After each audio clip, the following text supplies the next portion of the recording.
He's turned the corner. I'd be very leery. So when you hear those reports, and there are reports that he'll be gone by Thursday, it wouldn't surprise me at all if that were the case. My thanks to Frank Isola. Love that. Huge call brought to you by O'Reilly Auto Parts. Think O'Reilly Auto Parts for all your car care needs. They're close, they're convenient, they're known for their guaranteed everyday low prices and their excellent customer service. From the professional parts people you know you can trust, stop by your local O'Reilly Auto Parts today or visit O'ReillyAuto.com. Two excellent guests, Alan Shipnook, Frank Isola. Tomorrow, Ice Cube. We're chasing a second, maybe even a third. It is smack-off season. We had a player profile today. Shawnee, the Cablinasian. He's on the short list. My thanks to the XR4 Ti. Grinding it out.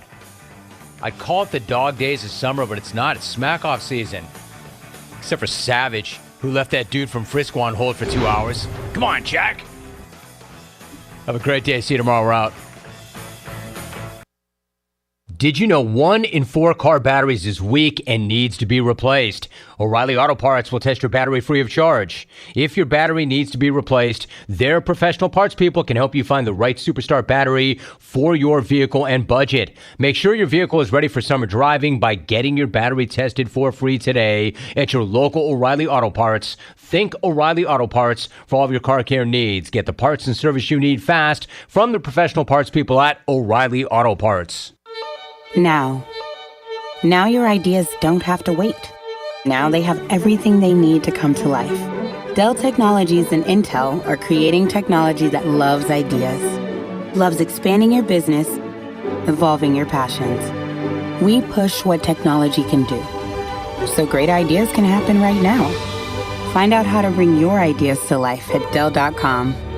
Welcome to Now. Baltimore Orioles baseball. 1-2.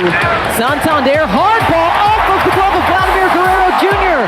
Here comes Austin Hayes. Adley Rutschman gets a stop sign. Anthony Santander drives in a run, and the Orioles take a 3-2 lead.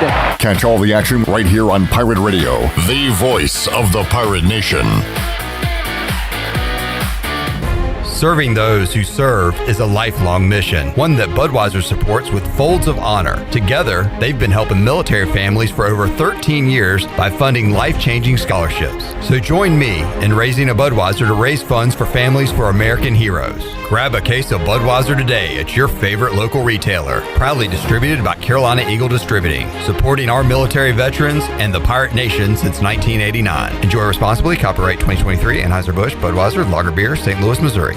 Hi, this is Frank Lee with Appliances Superstore, and I'm inviting you to our grand opening on Wednesday, June 21st from 4 to 6 p.m. Come help us celebrate with light refreshments, and we'll show you how easy it is buying appliances. We started with a truck, a trailer, and a storage unit. Today we have 12,000 square feet full of appliances. We're located right off 264 behind the new DMV. We hope to see you June 21st from 4 to 6 p.m. Remember, we save customers money every day at the Appliances Superstore. Hey Pirate fans, this is Coach Cliff Godwin. The physicians at Orthopedics East and Sports Medicine Center have been caring for our athletes at ECU for more than 35 years. Whether it's treatment for our sports injury or it's time for that joint replacement, Orthopedics East provides the latest in operative and non-operative orthopedic care, physical therapy, and diagnostic testing. For experienced and professional services, call the team at Orthopedics East at 252-757-2663 or visit them online at orthoeast.com. Go Pirates! Greetings, friends of Eastern North Carolina. If you're looking for a great place to work with competitive pay and a multitude of advancement opportunities, Pitt County Schools is hiring. We employ over 3,500 people, and we're one of the largest employers in Pitt County. We are currently seeking teachers, bus drivers, school nutrition personnel, facility staff, custodians, clerical staff, and more. We offer advanced leadership leadership opportunities for our educators and competitive pay for our skilled labor force. If you want to be part of a thriving school system that focuses on educating students, growing our employees, and promoting positive mental and physical health initiatives, we encourage you to become a part of our Pitt County Schools family to help ensure success for the future of Eastern North Carolina. To fill out an application, visit our website today at pittschools.org. That's pittschools.org. And remember, education is truly a team effort. Pitt County Schools. Live and lead. Familia is your go-to spot for the best Italian dishes around, including pizzas, pastas, salads, and homemade desserts. That's Familia. Enjoy half-off wine night on Wednesdays, $3 drafts on Thursdays, or get a pizza of the week for just $12. That's Familia. Place your order online or call 689-6330, and Familia will have your order ready in their drive-thru window for pickup. That's Familia. Clip, really? Oh, sorry. Familia on Fire Tower Road in Winterville near Pitt Community College. Hey, Pirate Nation. This is Scott Harris with RE/MAX Preferred Realty. I've been in Greenville over 25 years. I'm a proud graduate of ECU. If you're looking to buy or sell a home, then give me a call today and let me help make your real estate process fun and easy. I keep it simple and explain the process every step of the way.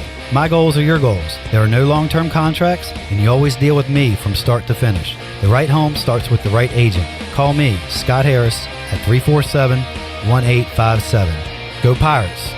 This is Pirate Radio, WGHB Farmville, 1250 and 92.7 FM Greenville, WDLX Washington, 930 and 104.1 FM Washington.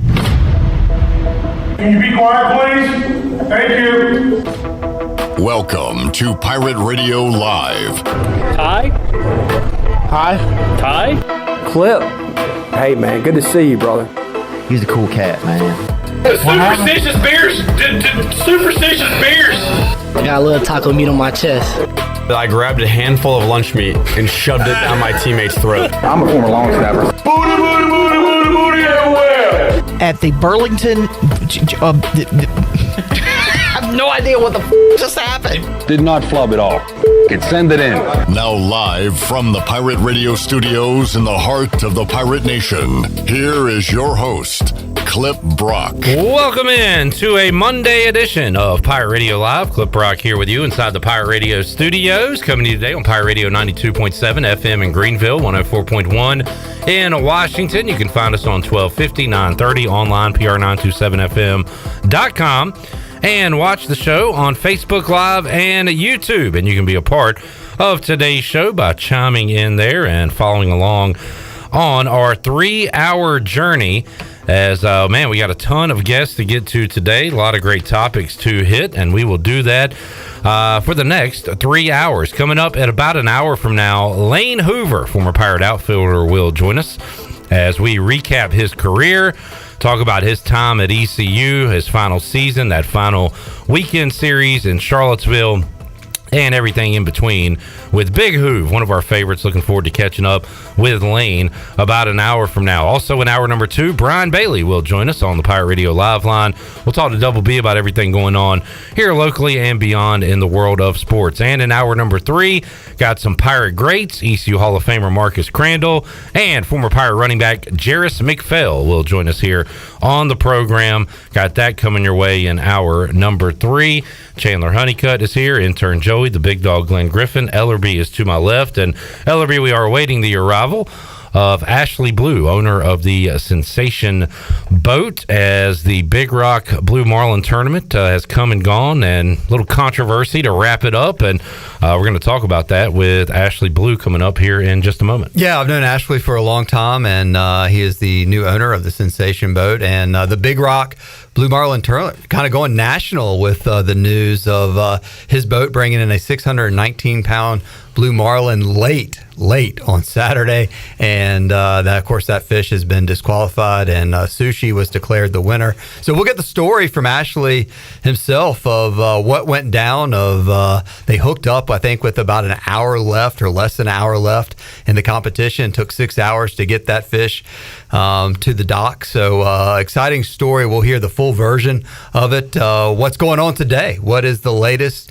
Is he trying to appeal the decision of who won the Big Rock Blue Marlin tournament. So we'll just kind of get a firsthand tale of a fish tale from Morehead City directly in just a few minutes. He is coming from Carteret County, so he is in Pitt County now and just a few moments away. So it should be very interesting for everyone out there that wants to hear about, when you catch a size fish like that story within itself will be excellent, but when it potentially could have won you $3.5 million, that story takes a whole nother level. So I look forward to Ashley being here momentarily in the studio with us. And not the first time that controversy has, been around the Big Rock. I remember years and years ago, Ellerbe, a giant marlin was caught, but one of the people on the boat did not have a fishing license. And I remember that story. There's also been other mutilated fish stories in the past. So just kind of the latest in a long run of some controversy at the Big Rock, and we'll get Ashley's side of the story here in a moment. And the fact that it went down to such a late drop, like the last day, Oh, yeah, at the buzzer. Lines have to be out of the water, I think, at 3 o'clock on, on Saturday, which was the last day. They hooked up around 2:20 or something. So he'll have the full story, but just the drama coming in, like close to 10,000 people at Big Rock Landing for that at 11:15 on a Saturday night. So certainly the Big Rock tournament getting a lot of publicity, and just a huge tournament in Eastern North Carolina. Michael Jordan, obviously been a part of that tournament for many years. I think a record number of boats again, 271 participated in it, over a $5 million purse. So just a big tournament for the state of North Carolina and, of course, Carteret County. So really look forward to hearing the story all about it in just a moment. Jamie on YouTube said, wow, big get. Have seen that story nationally several places. So I just Googled Big Rock Blue Marlin Tournament, and Ellerbe, you've got your local news, your WCTI 12, WNCT, WCTI. I saw News and Observer, but also the Washington Post, the New York Post, CBS Sports Network, everything in between covering this story from the weekend. Yeah, CNN, Fox News. I think if you Google it and start scrolling, it's one of those stories that has definitely caught steam. And as we speak right now, the owner himself is walking into the Pirate Radio studio. So we'll get right to it in just a minute. But certainly a big story, and absolutely look forward to hearing the tale itself from the owner of the sensation, Ashley Bleau, as he walks in the studio clip. Once again, coming up later on in today's show, Lane Hoover in hour 2, Brian Bailey also in hour number 2, Marcus Crandell, Jerris McPhail, ECU football greats coming up in the third hour of our show as we get Ashley Bleau situated here, joining us here in the Pirate Radio studios, owner of the sensation. Ashley, thanks for coming down. How you doing, man? Hey, thank you very much for this opportunity. It's an honor. What a weekend, huh? It's been a rush. It's been a lot of highs and a lot of lows. Let's talk. Let's just recap. You're a part of the Big Rock Blue Marlin tournament this year, and exciting tournament. Your week kind of. It was, I guess, talk about your whole week all the way up till Saturday. Well, we had a good group for the KWLA to start it off. That's the women's tournament, and then we got into the men's tournament, and we did it as a charter boat such situation where we had 4 days of fishing, 6 people per day. So we sold 24 shares. So we had 24 people involved in this, and so it was truly a team effort. The first day, the guys went out. We were dealing with 4 to 6 foot seas to start out with. By the end of the day, we were fighting between 8 to 10s coming in, and there was a lot of sick faces, a lot of green gills coming in that day. And then we went back out on the Tuesday, and no bites, and it was kind of depressing hearing over the radio, hook up here, hook up there, boated this, and we were glad to hear some of our friends, the Predator and Out of Hatters, landing theirs, and then we took 2 lay days and decided to go back at it on Friday and Saturday and finish up strong. And my goodness, it was a long day, no bites. Right about 2 o'clock, we ended up hooking into something. We thought it was a sailfish, the way it struck, and cleared all the lines and called it in to Randy and reeling it in, found out it was a barracuda. We were so let down, had to call in wrong species. It was one of those things, well, we've got 45 minutes, guys, let's put the lines back out and turn around and head out to the deep and see what we can figure out. And as soon as we turned around and kind of let those lines out, we saw this moose of a fish just breach the water and come right through and crash on our port side teaser area, the short, and then it was all she wrote. I mean, we saw that whole fish and got it on GoPro breach right off the back of the boat about 25-30 feet. So and then the excitement began. It was clear the lines and start fighting the fish, and man, it was just a lot of energy. And what time was that? That was at 2:15. 2:15. Lines had to be out of the water at 3 o'clock if you weren't hooked up. So at 2:15, somebody jumped in the chair and started fighting the blue marlin. Yeah, Bailey was he was up. We draw straws every morning. Whoever, they get hour 1, hour 2, 6 people, 6 hours of fishing. So they picked their hour, and he picked the lucky hour. And my God, he did a great job. He fought that fish tooth and nail and did a great job. So if my calculations go right, y'all fought it for 6 hours. So till about a little after 8 o'clock is when? I believe so. It was, my God, it was such a blur. We were in excitement and but yeah, about 6.5 hours. What was the time like in between those 6 hours? What tell me your emotions of what was going on. Did you think there was a chance that he was gone, or the fish was? Talk about what was going on then. There was really no feeling that the fish was gone during the whole situation. It was for the first 2.5 hours we could see the fish. He was on top. He was up front. He would charge away. He'd turn. He'd come back to us, and so it was a lot of maneuvering with the boat. And the captain, Greg McCoy, I could not ask for a better captain. We call him the real McCoy. But he would position the boat, being a single screw sport fish with no sonar. I mean, we are about as authentic as you can get. And so in maneuvering the boat, using the bow thruster and trying to make sure we kept the line tight. And so after about 2.5 hours, we really fatigued the fish, and then he just basically gave up and dove.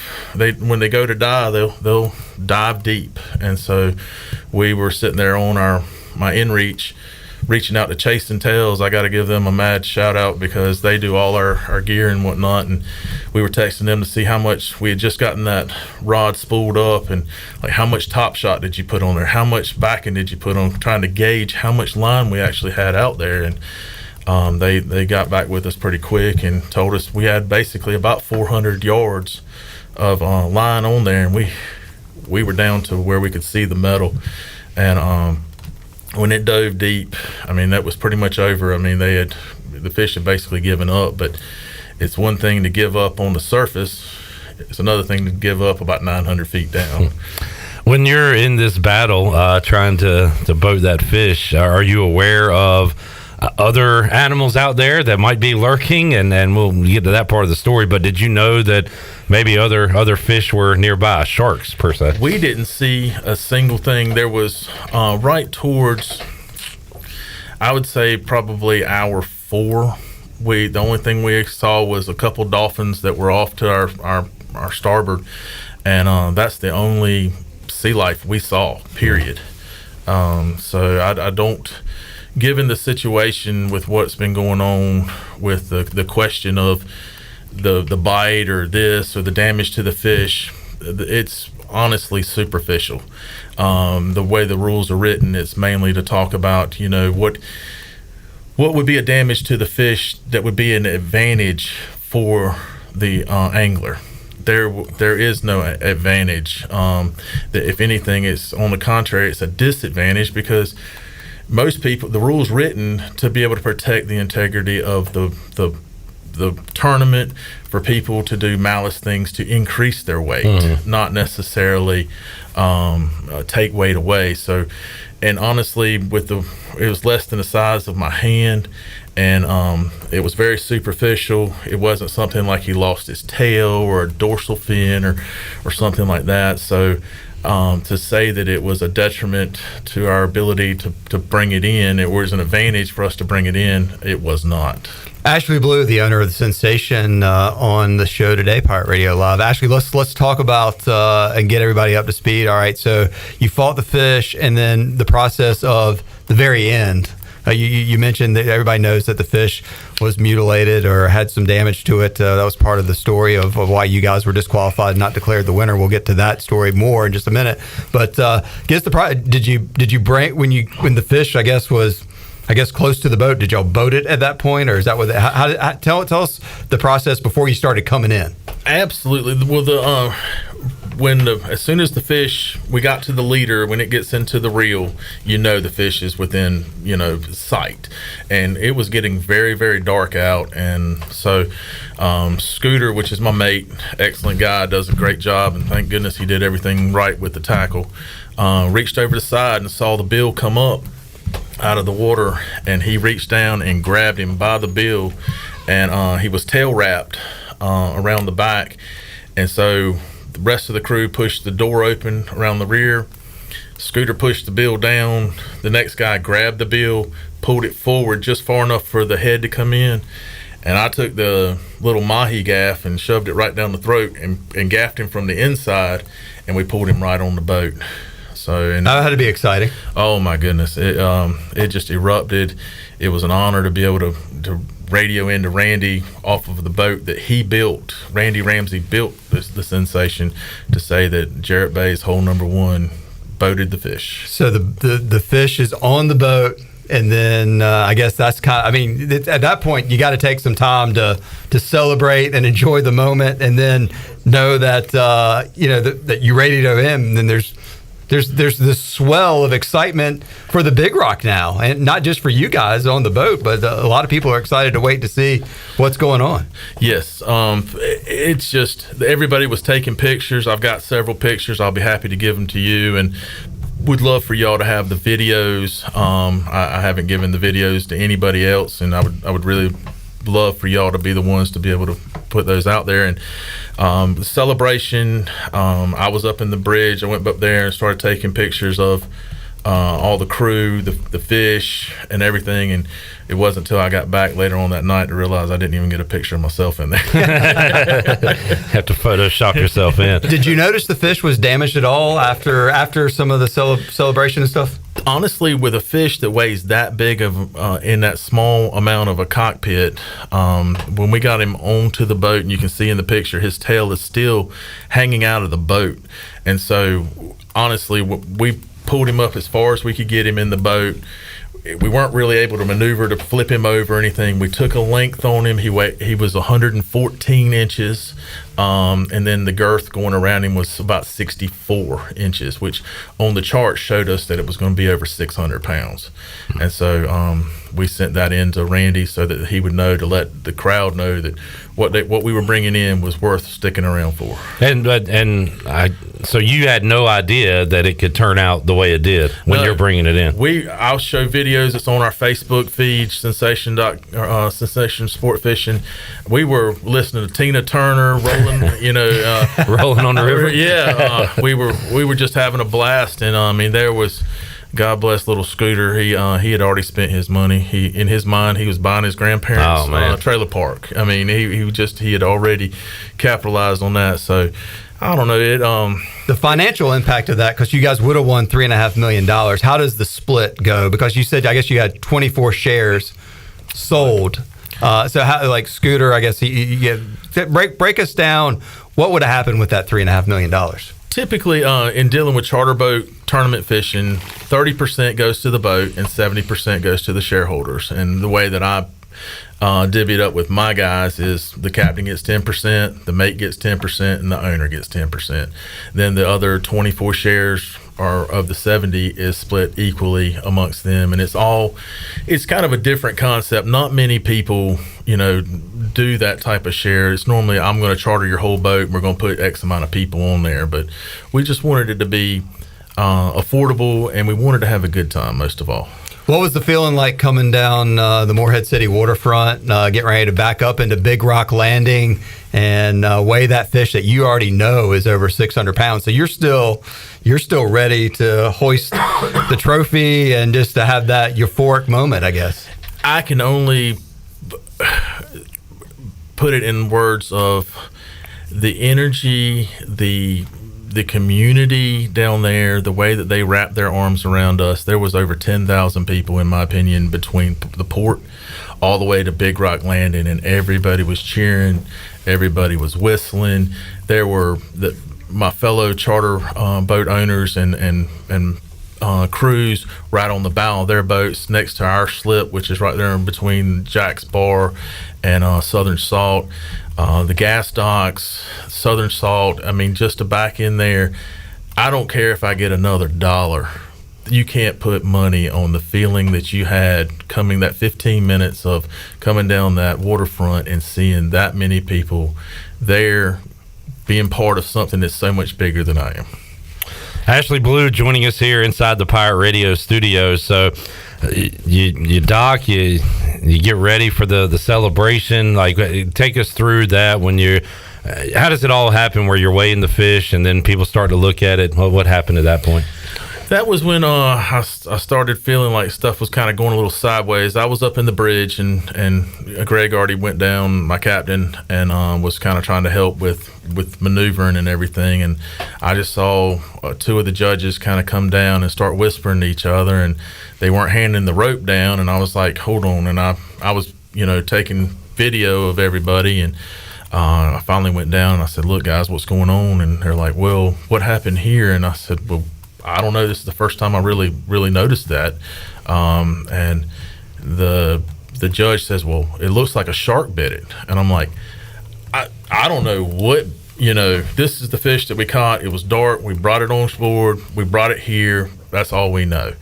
And then there was no discussion of disqualification. It was just a lot of, little quiet groups, and it seemed like, and I was just like, hold on, guys, and then there's some, well, we're possibly going to disqualify this fish. And I said, oh no, we're going to hang this fish. We're going to weigh this fish, and then we're going to let y'all figure out what you got to do.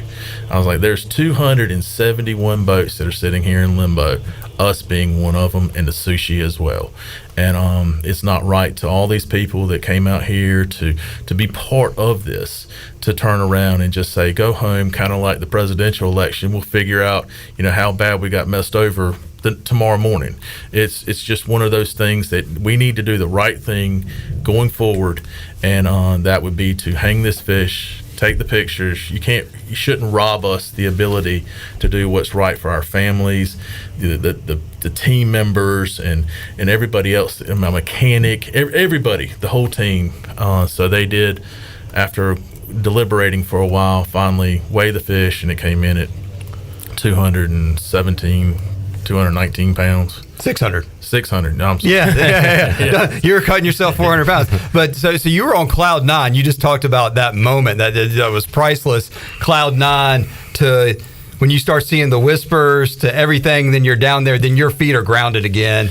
And then you convince everybody to, hey, look, let us get our pictures. Let's weigh this thing. And then you guys meet and figure out if rules, I guess, or whatever were broken. And so what was going on? What did you feel from the energy of did the crowd kind of know what was going on too? The crowd was unreal.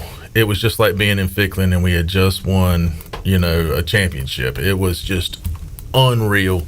The chance of weigh the fish, impressing upon that they wanted to know everything that was going on. They did not want to be put in the dark. And I thank everybody that made the trip down. I know a lot of people from Greenville drove down. People stayed the night. And I can't thank them enough for all that energy. Ashley, do you follow Pirate baseball? Absolutely. Did you see the story about Josh Groves feeding Jacob Starling the sandwich after a home run? Did you happen to see that one in Clearwater? The point being, there's a rule where you can't have props on the field for celebrating with your teammates. Okay.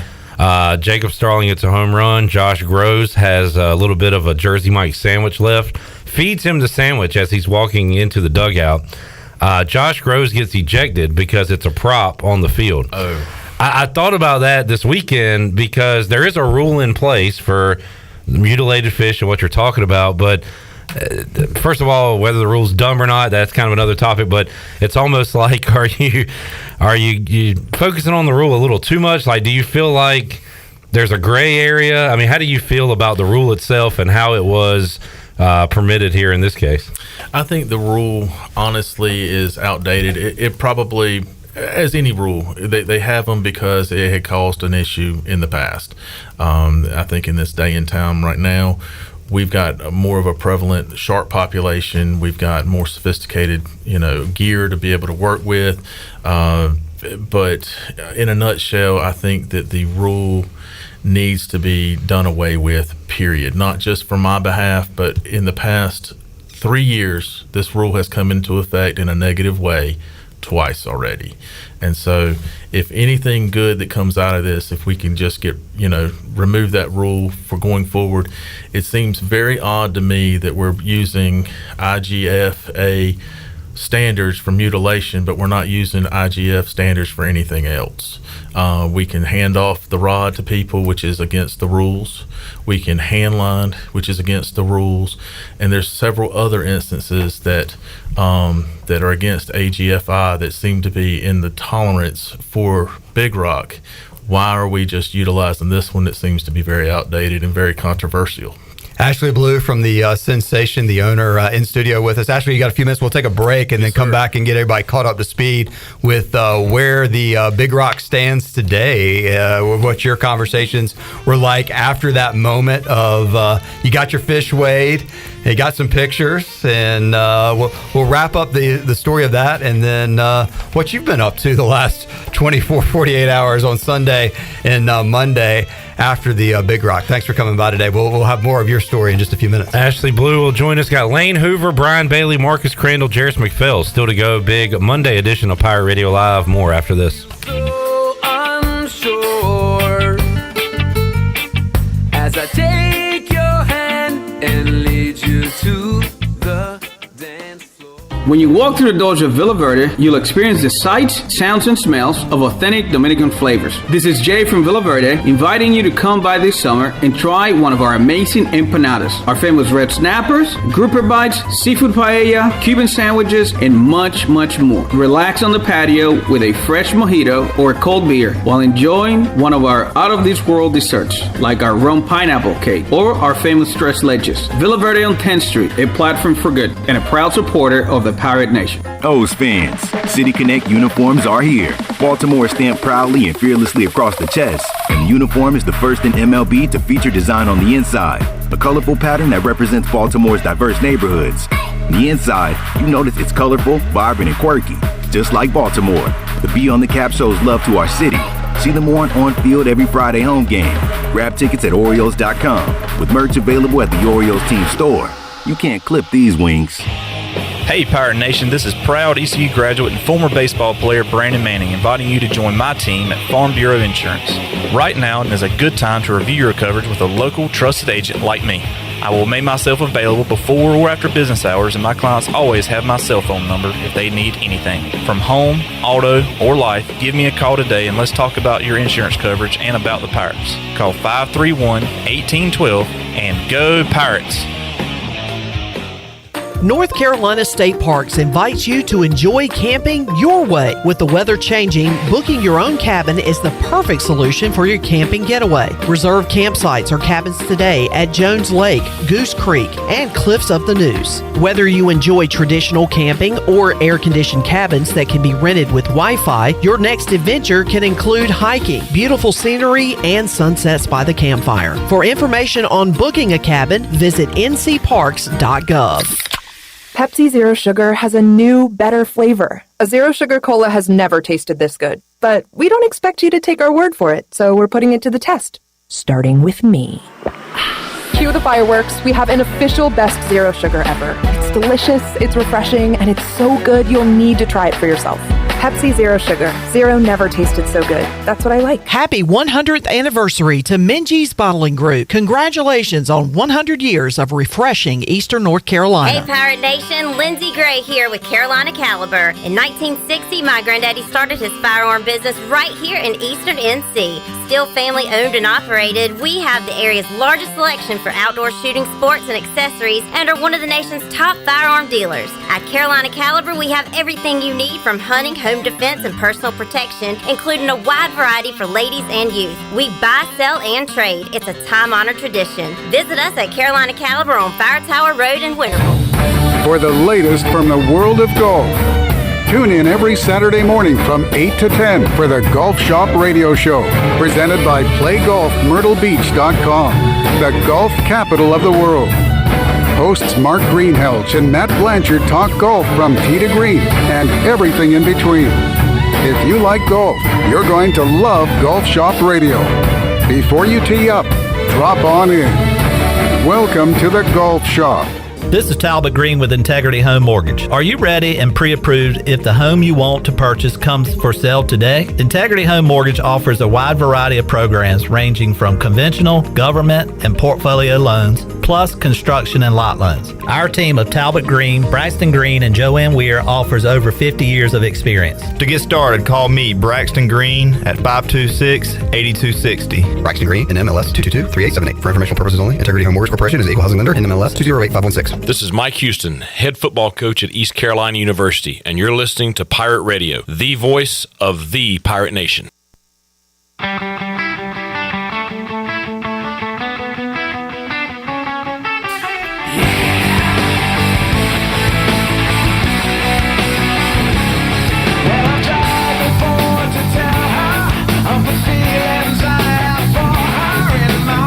You're listening to Hour 1 of Pirate Radio Live. This hour is brought to you by Pirate Water. Get ready to party, pirates. Go to drinkpiratewater.com to find your new treasure. 21 and older only. Pirate Water. Why be yourself when you can be a pirate? Now, back to the show. All right, welcome back to the program. Order Jersey Mike subs on the mobile app and get delivery right to your home, or save time and order ahead to skip the line to pick up from your nearest Jersey Mike sub location.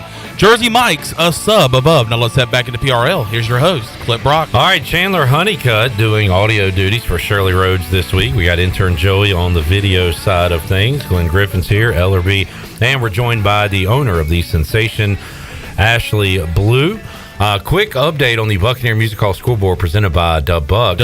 Stanford up 4-0 on Tennessee elimination game, but the Volunteers of Tennessee have the bases loaded, one out in the fifth inning. We'll keep you up to date on that. But right now, talking to Ashley Bleau after, this story has gone national with the giant monster fish that they brought in that they disqualified. And now, where do we go from here? I guess that's kind of where we are now, Ashley, as you want to see potentially a rule change with all this. And I don't know, with all the news that's out from it, your side of the story, people are weighing in on our YouTube and Facebook, and somebody had a comment, a rule of a fish biting a fish in the middle of the ocean, and kind of a shrug emoji. Like, I don't know, not a lot of common sense, it seems like, in that rule.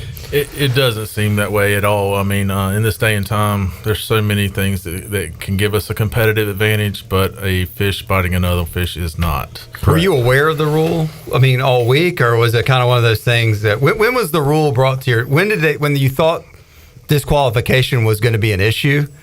And did you ask why? And then did you learn that rule the first time? Or that was something, because it's not very clear in the Big Rock rules. It just says about mutilation, and then it refers you somewhere else for the same little snippet that they released, on their press release, and didn't want to talk anymore about it.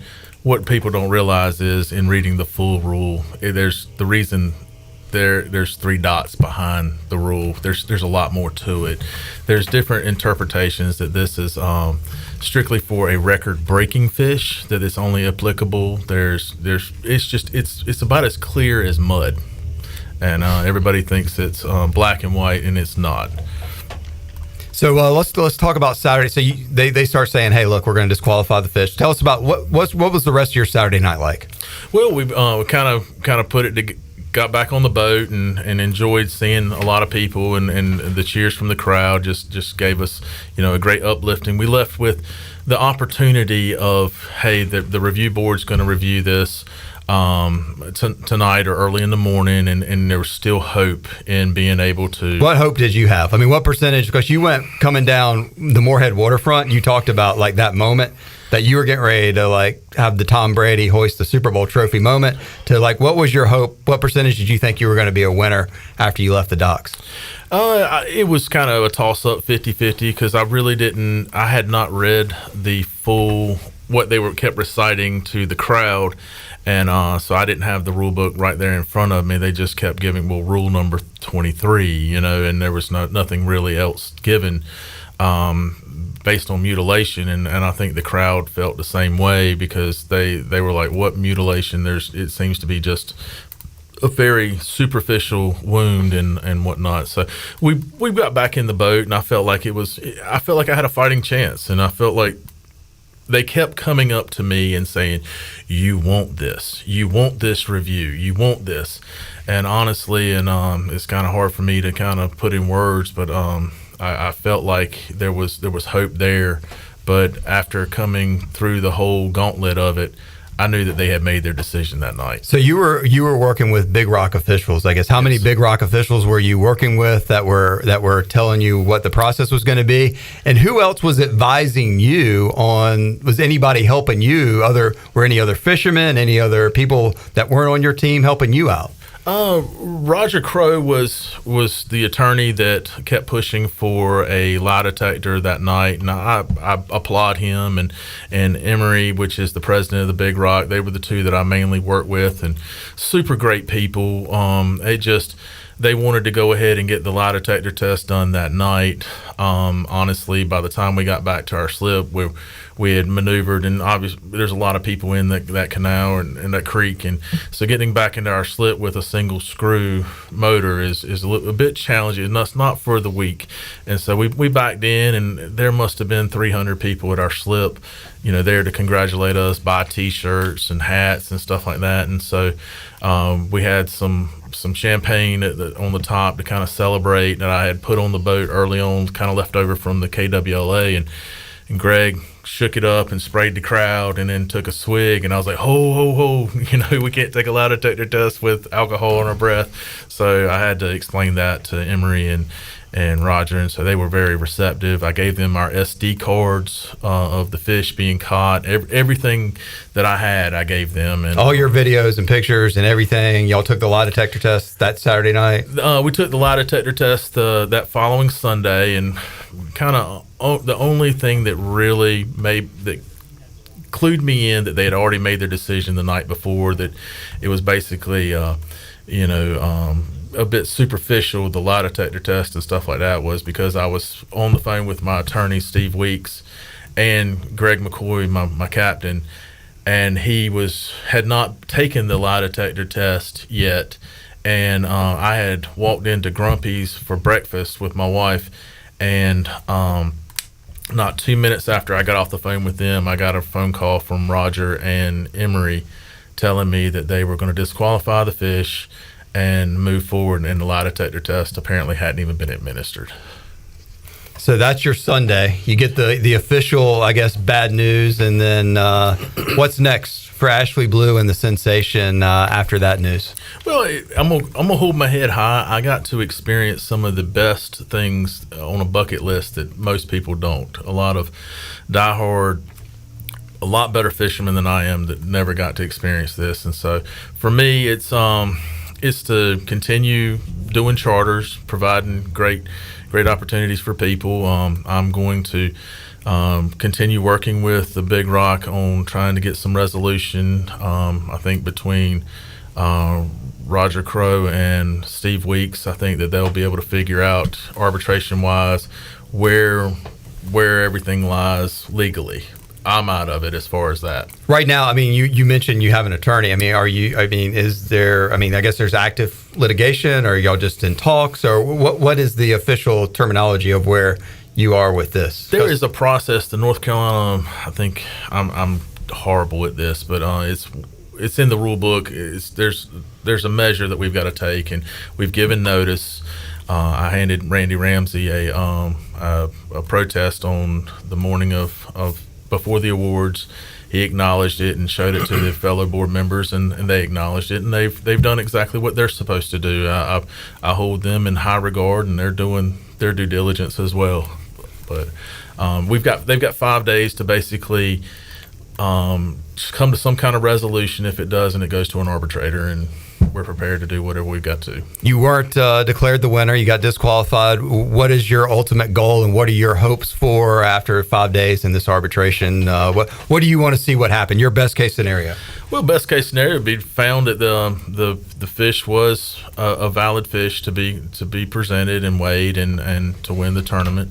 More so, I would like more attention from the community, both the fishing community and nationwide and worldwide, to push to have this IGFA mutilation situation kind of either more acute or done away with, so that it's not a point of contention, that the Big Rock can continue being the wonderful economic generator that Carteret County needs. I love Carteret County, I love Pitt County, and I think that there's a lot of things that coincide between the two, and the Big Rock is a great catalyst. It is obviously a huge event in Carteret County. Just brings tons of money into that area. Do you plan to fish next year in the Big Rock? I plan to fish from here on out, and as I had a little pep talk this morning before my guys left out on their charter. My guys are actually offshore right now with a charter, and we said a prayer, and we went with the attitude that what's happened. We can't change it right now, and make this charter the best charter for these people. And the sentiments moving forward is, if we need to work harder, we need to fish harder, we need to do what it takes to bring the best fish in next year and moving forward. You in any other tournaments along the East Coast or anything? Yes, we're planning on being involved with the Ducks Unlimited Marlin tournament that's coming up. Obviously the Kids Big Rock. So if there's any kids out there that are interested in being on board with my daughter, and I would like to say I love you too, Bristol. I saw your post. And we're planning on doing Pirates Cove out in Manio, which is where the sushi is. And I just want to kind of give them a little shout out. Look forward to going to their home court too. But I just very, very excited about being part of a community that's very tight knit and being on the stage with them. And you have some more media appearances, I understand. Came here on Pirate Radio Live today, and but people can see more Ashley Bleau coming up. Where else are you going to appear? Well, I'm just super thankful to be here, and I wanted my first interview to be here with you, Jonathan, and Pirate Radio. And tomorrow we're planning on being, we've been approached with Fox News.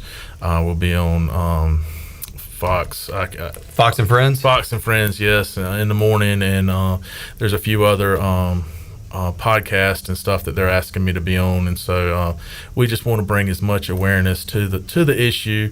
We want to bring as much awareness to Eastern North Carolina, and hopefully it'll end up being a positive for everybody. Has your phone been had a moment of silence at all in the last 3 days? It hasn't, and I really want to say thank you to everybody that has sent me text messages, has bought a T-shirt, bought a hat, shown any type of interest in this. You all mean. I've tried to call everybody back that I can, but I will. I've been going down the list, and as I've been driving, and it's so heartfelt to be part of this, and to be.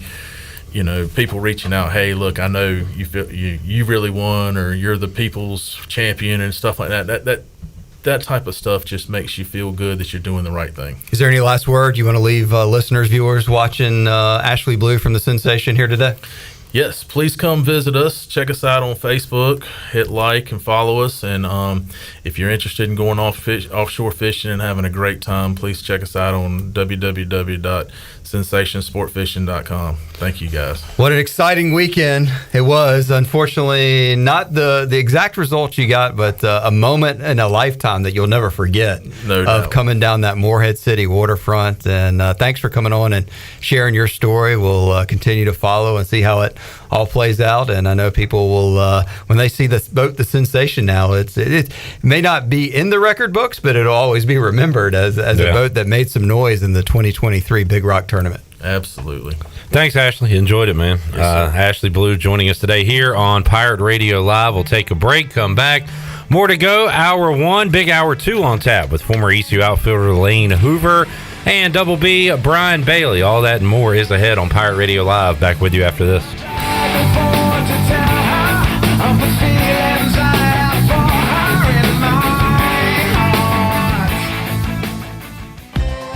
The Beach Tavern Bar and Grill has been the place to be for over 50 years. BT's is the best local sports bar in the heart of Atlantic Beach. Located on West Fort Macon Road across from Pacific, BT's has daily food specials, a late night menu, cold beer, pool, darts, and live entertainment for everyone to enjoy. Make it a summer to remember at the Beach Tavern Bar and Grill. Follow BT's on Facebook and Instagram for all the daily specials and events. BT's, the place for fun in Atlantic Beach this summer. Hey Wood Ducks fans, be sure to purchase your single game tickets online at woodducksbaseball.com. Have a big group? No problem. Book your group tickets by calling our front office at Granger Stadium. This year's schedule features the return of daily themes including Tribute Tuesday, Winning and Wind Down Wednesday, Thirsty Thursday, Mother Earth Friday, Pepsi Saturday, and Dogs and Dogs Day. Make sure to follow the Down East Wood Ducks on Instagram, Twitter, TikTok, and Facebook so you don't miss anything. We hope to see you out at Granger Stadium all season long. Let's go Woodies! The Doritos Cool Ranch Papadilla. It's the best idea ever. Oh, come on. The Doritos Cool Ranch Papadilla was my idea. I did that. Don't play yourself. The Doritos Cool Ranch Papadilla. Genius.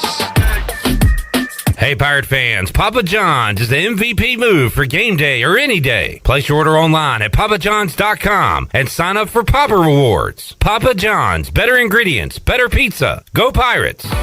It may be hot outside, but in Russell's, the clothing is light, bright, and beautiful. Hi, I'm Russell Smith with Russell's in downtown Washington. We have a great inventory of cool, lightweight, colorful apparel for all your summer needs. Lots of dresses, tops, and accessories for the ladies. For the men, it's shorts, polos, swimwear, and t-shirts, just for starters. Feel good and look even better when you shop for summer apparel at Russell's in downtown Washington. It's all about you, Pirate Nation, our friends and customers at Russell's in downtown Washington. The Sidebar is the place to be this summer in downtown Greenville. Have a date night or get the family together for dinner starting at 5:30 Tuesday through Saturday. Or take a break from work and enjoy the tastiest food around for lunch Thursday through Saturday from 11:30 to 2:30. And on Sundays, enjoy a delicious summer brunch from 11 to 2. Visit the Sidebar today, located right beside the Dickinson Avenue Public House. To keep up with their ever-changing menu, food and drink specials, and more, follow the Sidebar on Facebook or on Instagram at sidebar.greenville. Go Pirates! Be sure to check out David Price Construction for all of your commercial or custom residential renovation and building needs. Run by ECU alumni, David Price Construction specializes in commercial projects, maintenance on facilities, and large-scale residential renovations and additions. Proud to be voted the Remodeler of the Year by the Home Builders Association of Raleigh-Wake County in 2018 and Best Business Commercial Remodel Project winner for 2020. David Price Construction, the proud ECU Home Services partner. Celebrating a special grad but no time to cook? Why not let Jimmy John's cater your graduation party? Enjoy Jimmy John's famous Mini Jimmys in 12, 18, or 30-piece party packs made to order with fresh baked bread, hand-sliced meats, and local veggies, and delivered right to you. Whether you have a few guests or a few hundred, Jimmy John's will make your graduation gathering an A-plus event. Jimmy John's, open 7 days a week in Greenville and Wilson. Order now on the Jimmy John's app or online at jimmyjohns.com. This is Dale Murphy, two-time National League MVP and number 3 with the Atlanta Braves. And you're listening to Pirate Radio, the voice of the Pirate Nation.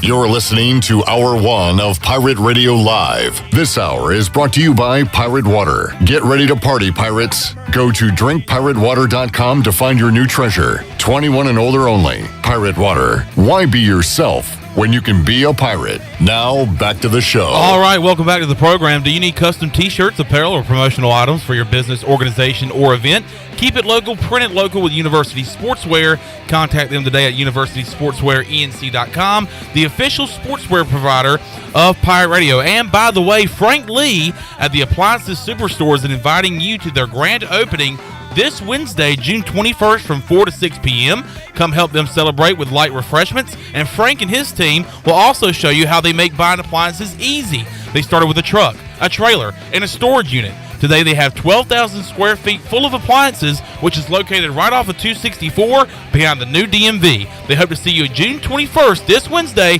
from 4 to 6 p.m. Remember, they save customers money every day at the Appliances Superstore. Now let's head back into PRL. Here's your host, Clip Brock. All right. Great read, Chandler Honeycutt. Thank you. And you're going with some sort of ska version of Angel is the Centerfold? I'm okay with it. Great tune. Don't necessarily love this version as much as the original. The original is very upbeat, but this is like even faster. I feel like it is. We have to use covers so we can get around the YouTube and Facebook so they won't flag it, tag it, and pull down our program. Yeah, and by the way, I just randomly chose 10 bumpers today, so I didn't mean for Careless Whisper to be the to be the very first bumper that we played. I'm never gonna fish again. I don't know. It kind of had you had the mood right, I think. Yeah. Hey, look, he did talk about the judges whispering to each other.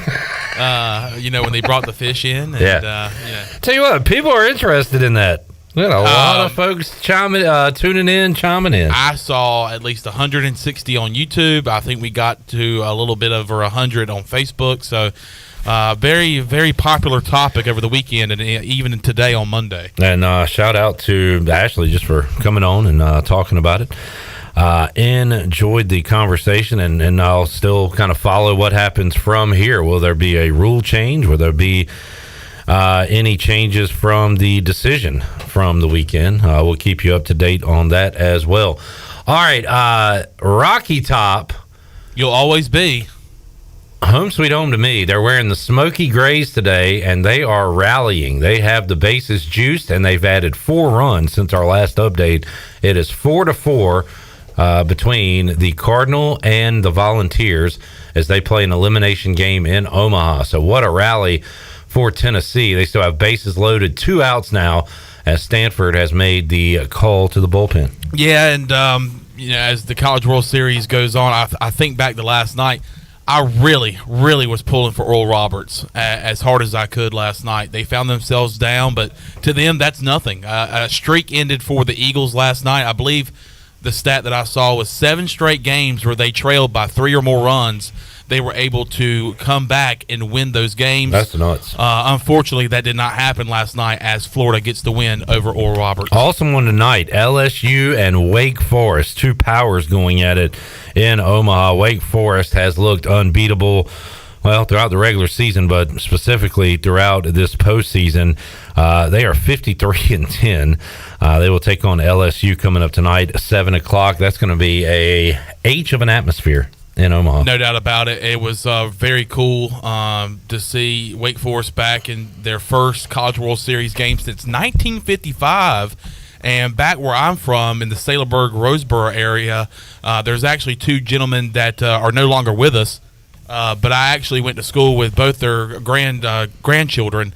They were on that 1955 Wake Forest team and won a national championship. But it was weird to see Wake Forest playing from behind the other day, and they were able to come back and win, and now they're in the driver's seat in the winner's bracket coming up tonight. Jamie says, I was going to ask this question to Lane Hoover, is LSU or Wake Forest good enough to beat an MLB team?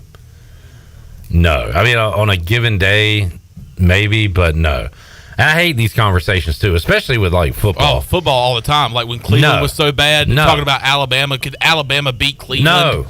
No. I mean, we're talking about a college team and a pro team. The national champion should play who has the number 1 pick, though. That would be a fun game to watch. In, like, a preseason game? Yeah, why not? Just switch things up a little bit. It's a money grab. I love it, but you can't do it due to injury. You can do it more maybe in baseball. You couldn't do it in any sport now because the athletes are paid so much and nobody wants to get hurt. But it would be fascinating to see Georgia play Carolina. Well, the Bears, I guess. The Bears, yeah. Yeah, I mean, I would watch it. Bears would mop them. Definitely. Beat them down. Georgia versus Houston. The Texans, maybe. Now, basketball, if you get a super college team assembled, Like one of those, I don't know, the Calipari, Kentucky team that had like 7 NBA guys playing against this year's Charlotte Hornets, or this year who had the Houston Rockets. Yeah, then maybe, but I don't know. Baseball and basketball, possibly, maybe. Football, no, never will a college team be able to beat a pro team, in my opinion. In your opinion, and I actually agree with your opinion. IMO. Stanford and Tennessee tied in the 5th. How about 3-2, 2 outs, bases loaded. What a spot for Rocky Top. Loser of this game is out. Winner survives another day. So now Oral Roberts will be in a game, Chandler, an elimination game coming up on Tuesday, and they will play, as I look it up, TCU in that game. The Horned Frogs and the Eagles. We got a strikeout, and the inning is over, so it's going to be 4-4 heading to the bottom of the 5th. Speaking of rules, we've talked about rules today with the Big Rock tournament. How about a rule that we saw last night in the Oral Roberts Florida game? Kevin O'Sullivan, the skipper for Florida, comes out to chat with his All-American closer. Little did he know that he had went over the limit. I believe it's 6. Anytime after 6 visits, you have to pull the pitcher, and apparently they lost track of how many times they went to the mound. And his intentions were not to pull their closer, but instead he was informed, hey, you got to get him out of there. Nobody was up in the bullpen. Bases got juiced because the guy that came in for the closer walked the guy. By the way, this guy's a true freshman that's coming in. No warm-ups, no nothing. He gets the bases juiced with a walk, but he allows a fly out to left field, and he gets out of it. So that could have and they kept showing Kevin O'Sullivan in the dugout, and he's just sitting there. You can just see him thinking through his mind, man, I really screwed up there. Yeah, he said after the game he apologized to his team. They said he had his back. It all worked out, but a major managerial gaffe there. I got to be honest. Is this a safe space? Can I be honest? Can I be open with you guys? Hey, you got to be honest. I didn't know that was a rule. I didn't either. I knew the obviously, 2 trips an inning. Second trip, you're gone. I was watching it with my dad last night, and I was like, well, I didn't know that was a rule. He said, well, Kevin O'Sullivan should know. He's a college baseball coach. Not to know. Yeah, he's a college baseball coach. He should know the rules up and down. Yeah, that and it turned out not to haunt them. Got a fly out to left, a line out, fly out to left. And the way they celebrated that out, you would have thought the game was over there. I mean, that was a huge moment because it looked like, a walk, I believe, scores a run, maybe ties the game, maybe. But yeah, that could have been a scary situation. It was a scary situation for Florida, but they were able to escape with a win over Oral Roberts. I watched a lot of golf last night too. Had some interest in some of the competitors at the top of the leaderboard. Pretty much everybody but the winner, Wyndham Clark. So it didn't go my way. Wyndham Clark earned that one. He would get himself into trouble and immediately get himself out of trouble with par saves and even bogey saves, not going double bogey there down the stretch. And I was happy for him. It was a great performance by him. Rory McIlroy did all he could. He parred everything, just couldn't get a birdie, and ends up losing by 1 shot. And Ricky Fowler, man, was really pulling for that guy. I'm glad that it's never going to happen. If somebody was to win a major and win that tournament yesterday for their first major ever, never going to happen. I'm glad it's Wyndham Clark. But you're looking at Ricky Fowler, who was looking for his first major. Ricky Fowler's been on the tour for so many years and still looking for that major title. And all weekend long, he was in the driver's seat.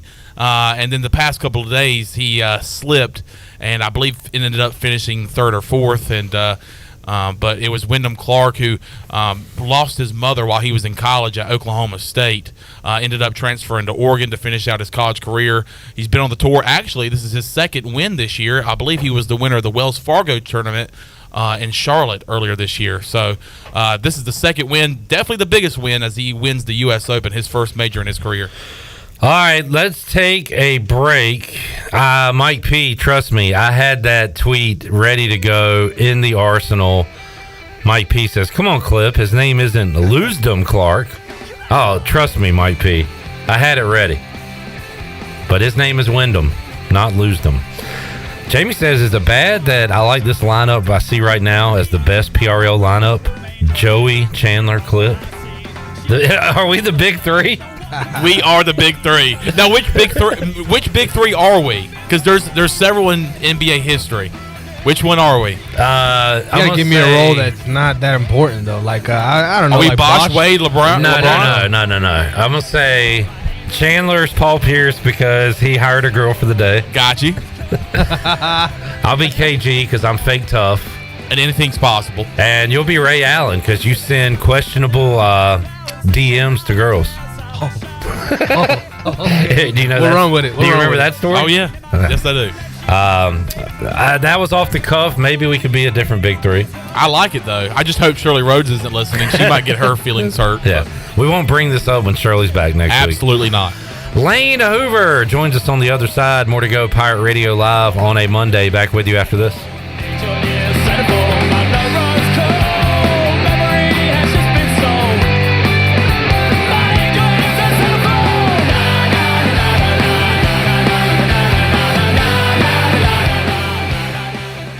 Country Mart has been locally owned and operated for over 40 years and is your premier country store serving the best cheese biscuits and country food around. Country Mart is open every day and has 2 locations in Bethel on Highway 11 and in Stokes on Highway 903. Both Country Mart locations are top-of-the-line fuel stations serving Shell gas, including 93 ethanol-free high-octane gas, which is the best for all you boat owners. Country Mart, fueling you up with great food in your engines with great gasoline. Go Pirates! Do you want to get rid of wrinkles, tighten and lift your skin, smooth skin texture, erase veins and brown spots, and get rid of unwanted hair? Are you interested in Botox or filler? Contact the licensed professionals at Beauty Bar Medispa on Red Banks Road in Greenville. Free consultations available. Visit us at beautybarmedispa.com. Follow us on Instagram and Facebook. Enjoy your visit. Love your transformation. Go Pirates! East Coast Grading and Utilities is your source for clearing, hauling dirt, and concrete work. East Coast Grading and Utilities handles all sewer and water issues as well. I'm David Vaughn. Whether putting in a new subdivision or helping you with any and all of your drainage problems, I can get the job done. Call me at 531-7494. No job is too big or too small. East Coast Grading and Utilities. Friends helping friends. 531-7494 for East Coast Grading and Utilities. Serving those who serve is a lifelong mission, one that Budweiser supports with Folds of Honor. Together, they've been helping military families for over 13 years by funding life-changing scholarships. So join me in raising a Budweiser to raise funds for families for American heroes. Grab a case of Budweiser today at your favorite local retailer. Proudly distributed by Carolina Eagle Distributing, supporting our military veterans and the Pirate Nation since 1989. Enjoy responsibly. Copyright 2023 Anheuser-Busch, Budweiser, Lager Beer, St. Louis, Missouri. Hi, this is Frank Lee with Appliances Superstore, and I'm inviting you to our grand opening on Wednesday, June 21st from 4 to 6 p.m. Come help us celebrate with light refreshments, and we'll show you how easy it is buying appliances. We started with a truck, a trailer, and a storage unit. Today we have 12,000 square feet full of appliances. We're located right off 264 behind the new DMV. We hope to see you June 21st from 4 to 6 p.m. Remember, we save customers money every day at the Appliances Superstore. It's bow time.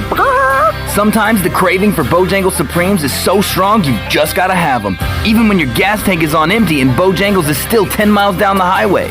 Nothing beats the flavor of Bojangles juicy golden Supremes, especially when they're part of a perfect combo with 4 boldly seasoned chicken Supremes, a made-from-scratch biscuit, fixin', and some legendary iced tea. The only thing that can satisfy your hunger is that delicious southern flavor.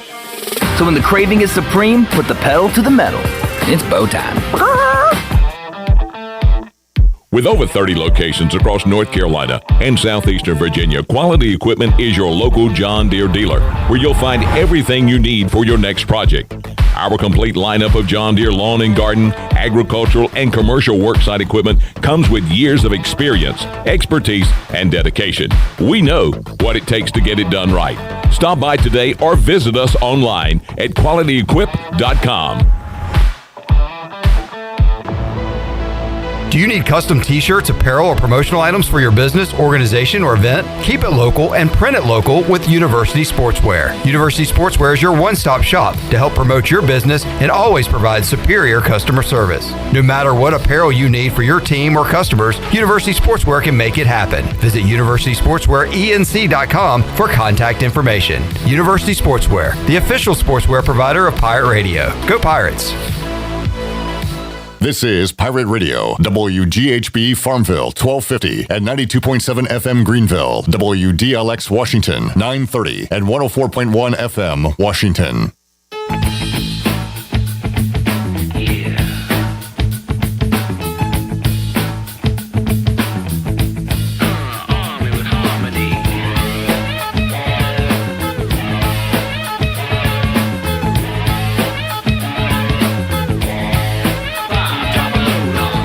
You're listening to Hour 2 of Pirate Radio Live. This hour is brought to you by Country Mart. Country Mart is open every day and has 2 locations, in Bethel on Highway 11 and in Stokes on Highway 903. Country Mart, fueling you up with great food and your engines with great gasoline. Now, back to the show. All right, welcome back to the program. Greenville Utilities Neighbor to Neighbor program provides help for those who need temporary assistance with their utility costs. You can make a difference. Your tax-deductible donation can be added to your GUC bill each month, or you can make a one-time donation, and GUC matches all donations up to $20,000 each year. Consider helping a neighbor with GUC's Neighbor to Neighbor program. Now let's head back into PRL. Here's your host, Clip Brock. Back with you, Pirate Radio Live on a Monday. We're going to get back to our opponent previews Tuesday, Wednesday, and I believe Thursday. Tuesday, we have Steve Cotton lined up, play-by-play voice of the Marshall Thundering Herd. He will join us Wednesday. Voice of the Appalachian State Mountaineers, Adam Witten, will join us on the show. And then on Thursday, I believe we're going to talk some Gardner-Webb football. So we talked to Aaron McMahon from MLive and Ann Arbor News last week, previewing Michigan. So we'll continue our opponent previews throughout June and July to ramp up for Pirate football. Then August is here, and we're covering fall camp. We're diving into it. Going to be a lot of fun. All right, Jerry said, and Jerry, I'm with you, most boring U.S. Open ever. No chip-ins, no long putts made, just solid, gritty play by Wyndham Clark. Man, how many long putts did Rory almost make? I was on the edge of my seat hoping for one of those. Even Scotty Scheffler got himself back into it late, but did not do enough early on Sunday to put himself in contention. All right, Mike P said it sounds like Andy Bernard on that OPP cover. I did not notice that. I'll have to listen when we finish this segment, if indeed that sounded like Andy Bernard. Got Chandler Honeycutt, intern Joey here, the big dog Glenn Griffin, and we will talk to Brian Bailey coming up a little later on this hour, Marcus Crandell, Jerris McPhail in hour 3. But right now, we will talk to Big Hoove, Lane Hoover, former Pirate outfielder, joining us on the Pirate Radio Live line. Lane, appreciate your time. How you doing, man? I'm doing good. Thanks for having me on, Flip. Yep, I'm doing good. Does it, I don't know, when you hear former Pirate, does that stink to hear? Yeah, it does a little bit. It kind of don't feel real yet. So, it's not too great to hear. Yeah. and man, we'll talk about some good times, some positives, but what's it like now, Lane, where you're used to either playing summer ball or working out here, and now it's kind of, I don't know. So how are you spending your days at this time of year? Usually you're playing ball. What are you doing now? Yeah, usually right now at this time, I'm probably back home spending time with family, and then I didn't play summer ball because either 1 or 2 years I was hurt, and then the other years, I played a lot during the season, so I just came here for the summer and worked out and got stronger and helped the incoming new guys get ready. Yeah, I'm usually back here around this time. Right now, I'm not doing too much. Just hanging out. Hanging out. Are your playing days on the diamond over? Are you going to try to extend it somehow? How about your baseball playing days? Yeah, I mean, I would like to keep on playing. Not sure yet. So, we'll see how that goes. But yeah, always, got a backup plan, to go into the real world, I guess you could say. Oh, yeah. It's no fun, Lane, but we all got to do it at some point. And I guess how many offers have you received for slow pitch softball leagues? You got to be a hot free agent. If you don't keep playing baseball, you're going to be you're like the hottest name out there right now for softball teams. Yeah, actually, you're not wrong. Actually, I have a couple of people have I already talked to me about that. There you go. We'll see. Lane Hoover joining us here on the Pirate Radio Live Line. And Lane joined us all year long on the Delcor Players Lounge. And I don't know, Lane, you don't seem like the biggest talker in the world, but we had fun with you when you joined us on the show. And we talked baseball, we talked life and laughs and stuff like that. So I don't know, what did you think of being on the mic for a season? How did you enjoy it or not enjoy it? What were your thoughts on it? Man, I tell you what, on the mic we had some good laughs.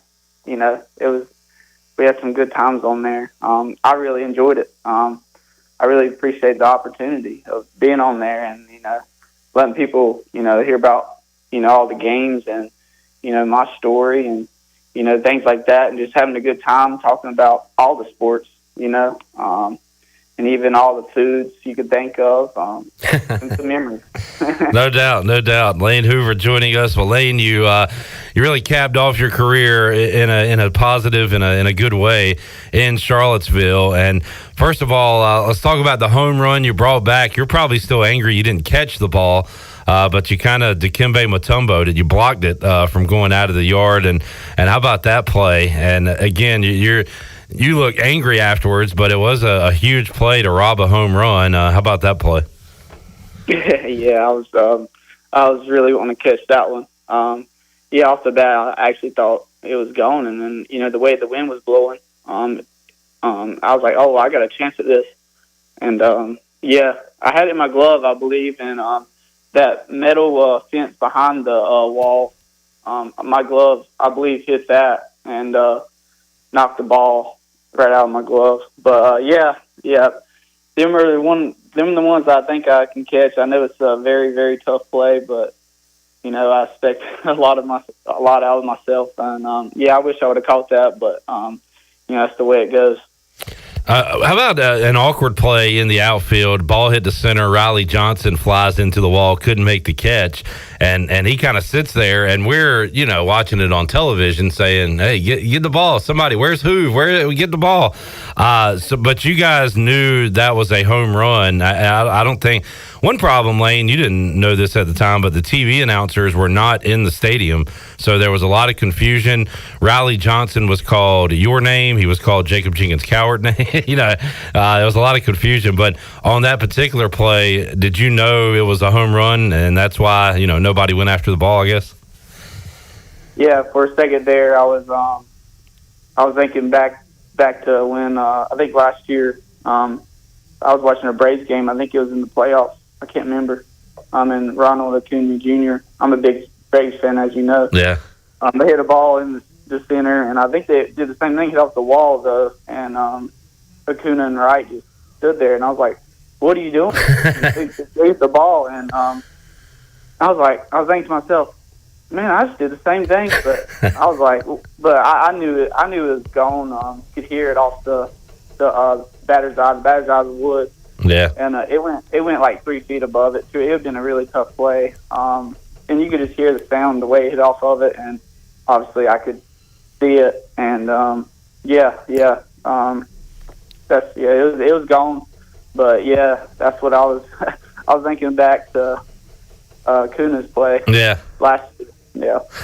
Well, Lane, you never want to be the last out of a game that's the final game of your career, and you come up runners first and second, and down by 4, and you can't hit a game-tying home run in that situation. But what you can do is load the bases and hope Starling can do it, and you did just that, a base hit through the left side. And look, I've watched a million games of all different sports in my time, and I'm kind of quick to give up on my team, Lane. So at that point, I had already said, well, Virginia's going to win, season's over. But then you get that hit, and all of a sudden, Starling's up facing a lefty, and you got the matchup you want, and man, he just missed it, didn't he? I guess you were standing at first, so what was your thought when Starling made contact with that ball? Yeah, I mean, I was running, and I was watching it the whole time because I knew I was going to score either way, if the ball dropped or went out. Yeah. But, yeah, for a second there, at first you could tell I thought he got a really good swing on it. But, yeah, that's the way it goes. It really, for a second, man, I was like, oh, let's go. He's happy. Yeah. And, then I kept on, eyeing the ball, eyeing the outfielder, and I was like, oh, no. Yeah, it just stayed in, but, I mean, it was still a good swing, and, we had a chance there.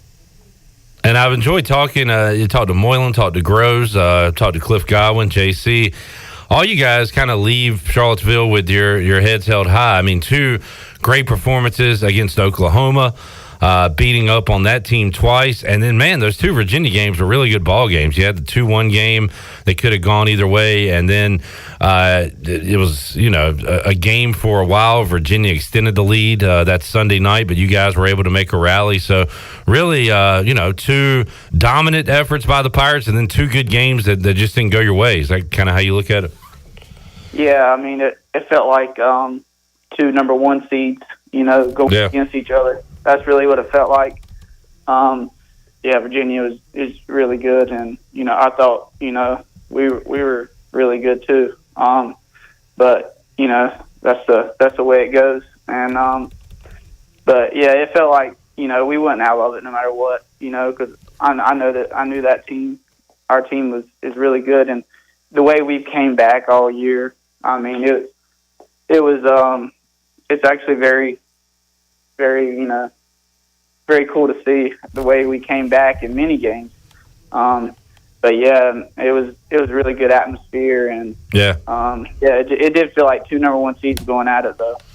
That's got to be cool, Lane, when you go to an opposing stadium and you have a home game. Like when you guys are playing Oklahoma, we could hear it through the TV, and even the Virginia games where, it was mostly Virginia fans, but a ton of Pirate fans there, and that's got to add an extra jolt for you guys out there playing.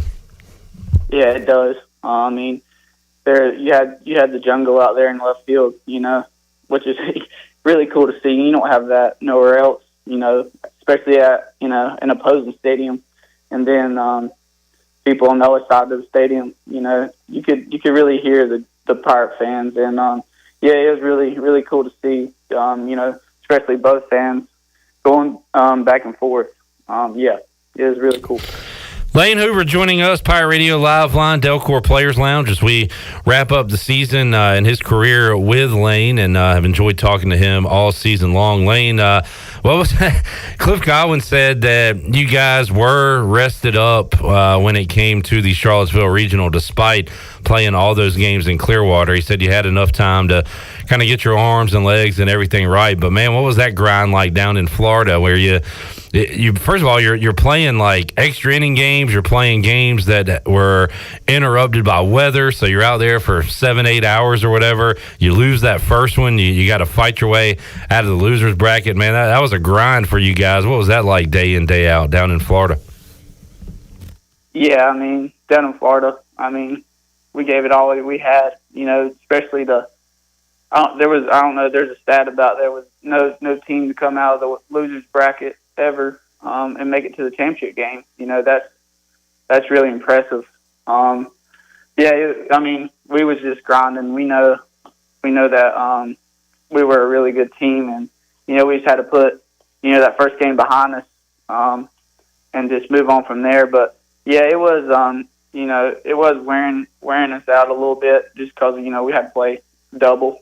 If you're in the losers bracket, you had to play double the games.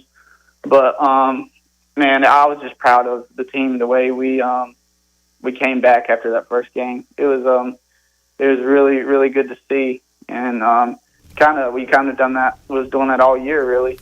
But it was a grind out there in Florida.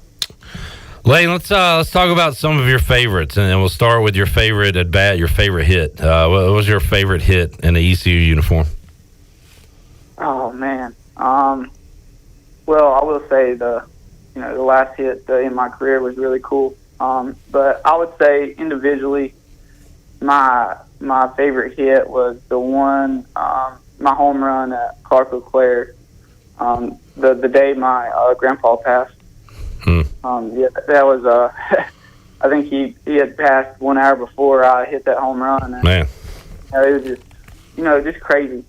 Crazy to see, and that would probably be my favorite memory. That's awesome. Yeah, Lane, how about you made a ton of great plays in the field? How about your favorite catch? You got a few to choose from. Yeah, definitely. My favorite catch is the one out there in left center. I believe was number 6 on top 10. Yeah. Yeah. The game didn't end how we wanted it, and I wish we were winning at that time. But just individually, that was a pretty cool moment. How about your favorite win as a team in the ECU uniform? A lot of those to choose from too. So, what's your favorite? Yeah. I would say the game against Charlotte in the 21 regional.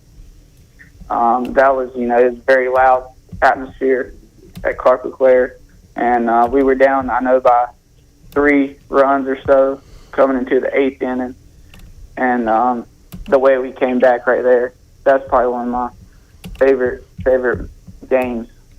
Did you have a big hit in that one late, or am I misremembering? Yep, I did. Yep. Yeah, you had the go-ahead RBI. And I thought when I asked your favorite hit, it was going to be that one, but I see why you said your home run. But, yeah, Lane Hoover, 2-run single to score Worrell and Agnos. Okay, I thought you had a big hit in that one.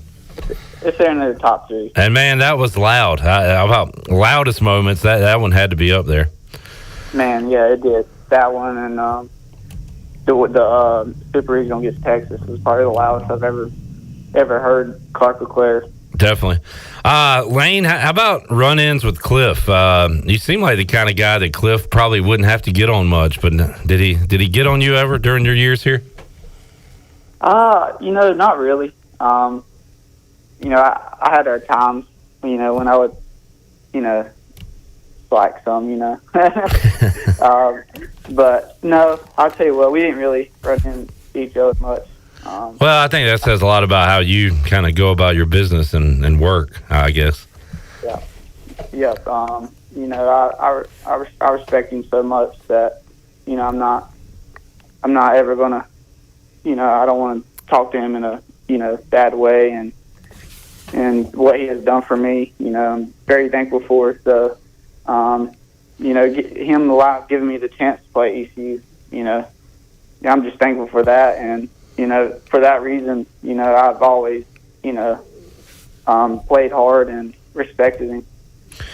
And it might surprise some people, kind of surprised me when I heard it, but I think Josh Moyle and Garrett Saylor said that when guys need a talking to, Lane Hoover's not afraid to be that guy to talk. I've heard you've given it to the guys if they needed it before.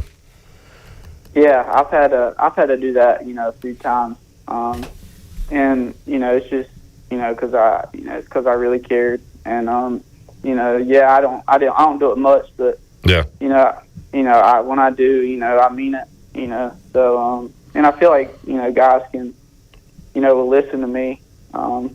But yeah, when I do, they all, put their heads up and are like, all right, let's go then. Yeah.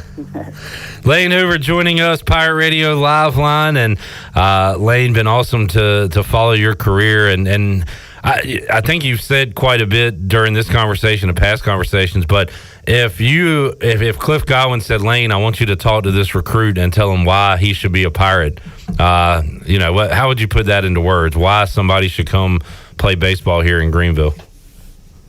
Yeah. Well, I'll tell you one thing. You come to ECU, they're going to be those teammates are going to be your best friends, and then they're going to end up being your best friends forever. Number two, you know, look at these fans, best fans in the country. You see the atmosphere that we have. You know, there's really no reason why you wouldn't come to ECU, and these fans will always have your back, and they're loud, you know, during home games, and you get chill bumps, you know. You get chill bumps, you know, when they're really loud. And then number three, you know, the coaching staff, they really care for you, and they're always going to be there for you, and you're also going to stay ahead on your academics. I mean, and you're going to get a really good degree here. The way we hold each other accountable and, you know, put our academics first, and then you know, work hard on the baseball field. I mean, it just shows, and it's shown, you know. So yeah, there's a few reasons why, you know, I came to ECU. Yeah, Lane, and I'm a bit cynical when it comes to student athlete, and you know that so much focus and when you bring in these guys, and pressure is on the sport itself and not academics at times, but that is not the case for ECU baseball, certainly. And I think you said why just there. You make it a competition, right? Like if Garrett makes an A, you want to make an A plus. And then, you know, at that point, Carter Spivey's going for extra credit, so he can beat both of you guys. That's kind of the way it is with you guys, right? Yep. And you know, it shows you that, and it gets you prepared for life, because you're always gonna be competing for your job in the real world, you know. And you know, I think that's what's helped me and shaped me these last 5 years, the way that I've been able to mature because of this program and the way that we competed on and off the field. Lane Hoover joining us. Lane, a couple of non-ECU questions before we let you go. I mean, do the Braves who is the competition in the National League this year?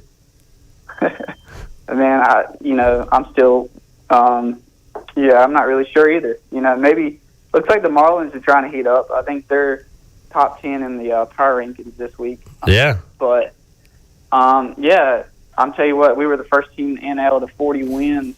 Acuna's the best player in baseball right now. I mean, I don't really see anybody stopping us right now. Eddie Rosario is reformed in his 2021 World Series mode or whatever, the NLCS mode, and he's on fire. So they are awesome right now and have the most wins in the National League, sitting at 46-26. All right, NBA draft Thursday night, Lane. Should the Charlotte Hornets take Scoot, Brandon Miller, or trade the pick for veterans? What do you want the Hornets to do at number 2? Yeah, I mean, that's a tough one, but I like Scoot. You know, I've been watching his highlights. You know, but yeah, let's hope something good comes out of, you know, that draft pick, and I'm looking forward to seeing that. And let's hope that we have a really good Hornet season, because we're about due for one. Definitely. Due is the correct word there. No doubt about it. Lane Hoover joining us on the Pirate Radio Live line. Lane, enjoyed talking to you. We'll keep in touch. Keep it going, man, and talk to you again down the road. But we hope the best for you. Give a shout out to your family for me. Awesome folks. I really enjoyed walking through Clark LeClaire and hearing Clippo the Hippo being screamed at me from the seats from your dad. So awesome stuff. You got a great family, and just enjoyed talking with you this year, Lane. Yeah, well, I appreciate it, Clip. Yeah, the family loved you too, man. I really appreciate it. Thank you. Thank you, Lane. Lane Hoover joining us. And I don't know, I might be an honorary member of the Hoover family at this point. Like a cousin, like a drunk uncle? I don't know. Doesn't it feel good when he says, hey, the family loves you too? Oh, yeah. Thank you, Papa Hoove and Mama Hoove. Lane is an all-timer, no doubt. And Jamie said, what do you say? You kill to have a whole team of kids like this in any sport. So, he's just a great dude and, provided some great moments for Pirate baseball over the years. Yeah, no doubt about it. I said it this morning. He's the ultimate Pirate with the most games played in the history of ECU baseball and just the longevity of his career here. He was here a very long time and contributed in so many different ways over those past 5 years. And it was great to have him in his last year here at ECU, have him here in the studio and talking to us every single week. And we really enjoyed Lane Hoover. And I need him to come back into the studio to sign something for me. Yeah, same here. Yeah. And I love retired jerseys. The act of saying no other player will wear this number. I mean, and if you did it for ECU baseball, you got so many great players you would have to do it for. But I would not be upset if number 4 was never worn again. Absolutely. I mean, I totally agree. I think it'd be cool. Do it, ECU. Do it. All right. Some drama, some trouble for both the Volunteers and the Cardinal in the 6th inning, but no runs cross. So we stay at 4-4 as they play in the 7th in Omaha on the Buccaneer Music Hall scoreboard presented by Da Buck. All right, let's take a break. When we return, BB Brian Bailey will join us to talk about what's going on in the world of sports. Julia Hoover says, we need one more drunk uncle in the family. Come on, Clip. All right. Next time I talk to Lane, he better call me Drunk Uncle Clip when we talk. Let's take a break. Brian Bailey joins us on the other side. More to go. Pirate Radio Live after this.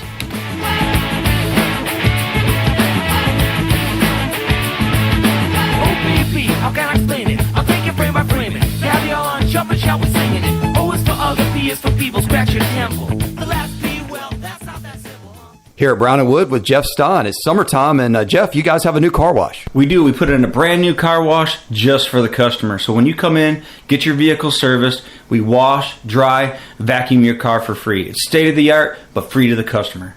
And this summer, you have an AC special. It's summertime. Air conditioning units are breaking left and right. But guess what? At Brown & Wood, all summer, I have free diagnostics on all air conditioning issues. Only at Brown & Wood. This is Aaron Williams with Ease Plumbing. This is Mike Hoggart with Viva Electric. This is Mark McGlawhorn, Roland Black Heating and Cooling. We have teamed up to form New Blue Service Group, offering Eastern North Carolina the best in plumbing, electrical, and HVAC services. Same great local team, same great local service, just a new name. Contact us at callnewblue.com. That's callnublue.com. New Blue Service Group, where we are redefining service excellence. Call us today to help with your plumbing, electrical, and HVAC services. Go Pirates. And then it was 2 seagulls! We're here for the booty. Party? Pirate Water is here. Go to drinkpiratewater.com to find pirate water in a location near you. We're going plankton! Pirate Water is here. 21 and older, please drink responsibly.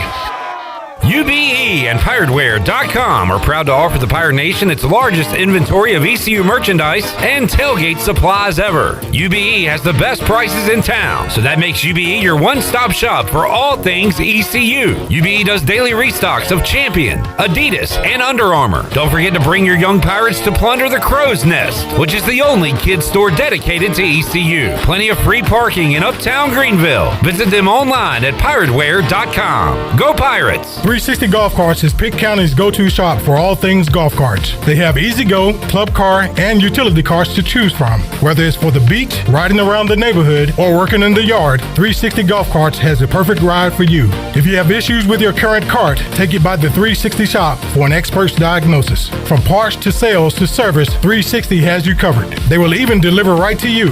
Visit Brian Harris today on Highway 43, just past D.H. Conley High School. 360 Golf Carts, Pirates supporting Pirates. We all have seniors in our life who may need a little extra help with technology. University PC Care's Quick Helps are affordable, in-store, short appointments designed for seniors who may need a little TLC to help with setting up a new computer, help with email or passwords, or help with the latest online scam. They don't need to fear technology anymore. Call 252-558-1280 to schedule an in-store Quick Helps appointment for Greenville or New Bern. Learn more at universitypccare.com. Do you have any real estate questions about buying or selling residential or commercial properties? Are you curious about this current real estate market? Do you need a property manager for all your rental houses? This is proud ECU alum Scott Harris with RE/MAX Preferred Realty and SD Harris Properties, and I would love to help answer every question you have and show you a real estate experience that will be memorable and enjoyable. Every step of the way, I'm here to make your dreams a stress-free reality. Call me today at 347-1857. That's 347-1857. Go Pirates. Hey Pirate fans, did you know there are thousands of special needs children and adults right here in our community that loves ECU athletics as much as you do? Robbie's Clubhouse is a local nonprofit organization that can turn your unused ECU tickets into a fun day for a family with special needs. If you can't make it to the next Pirate game, simply call 1-800-DIAL-ECU and donate and designate your tickets for Robbie's Clubhouse. Go Pirates! This is Touchdown Tony Collins, and you're listening to Pirate Radio, the voice of the Pirate Nation.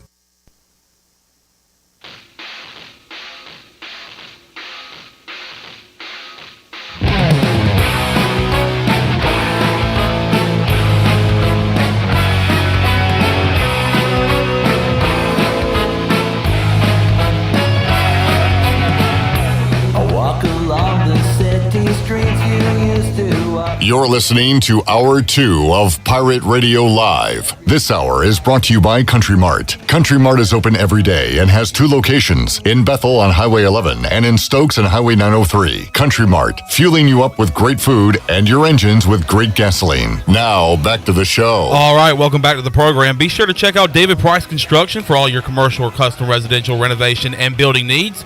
Run by ECU alumni, David Price Construction specializes in commercial projects, maintenance home facilities, and large-scale residential renovations and additions. David Price Construction, the proud ECU Home Services partner. Call them today at 919-292-5532 or visit them online at davidpriceconstruction.com. Now let's head back into PRL. Here's your host, Flip Rock.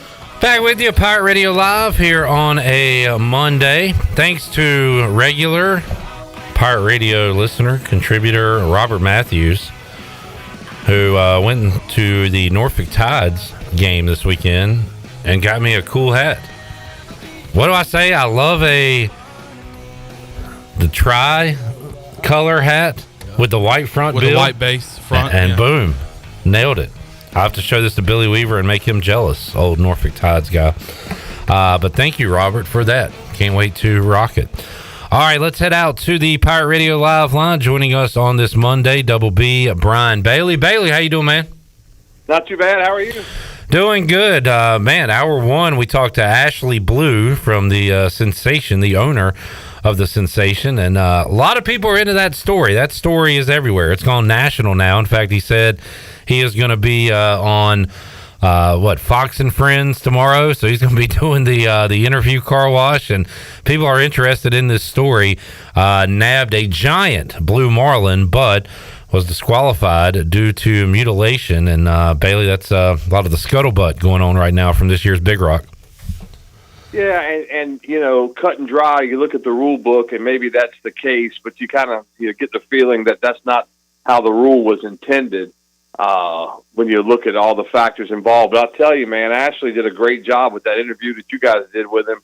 I mean, he's holding his head up high, and he deserves a lot of credit, because I think there are a lot of us out there, myself included, that if it happened to me, I don't think I could have handled it that well. So give him lots of credit. I mean, he's a class act, and that was really well done with what he had to say about everything. And that's just really tough, man. You go from the highest of highs to the lowest of lows in about a matter of an hour or so. Yeah, and as an outsider that I'm not a fisherman, don't claim to be.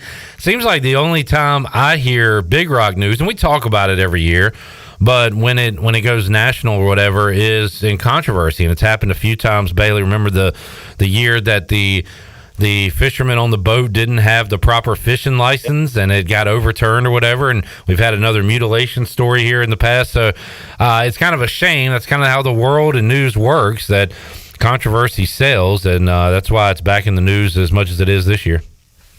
Yeah, and you hate it because it's such a great event, and they do such a great job with it. There's so much money on the line, and it went right down to the wire. I mean, that's crazy how it came down to the last few minutes, and then long fight, and then all those folks at the dock late night Saturday night. Talk about a party.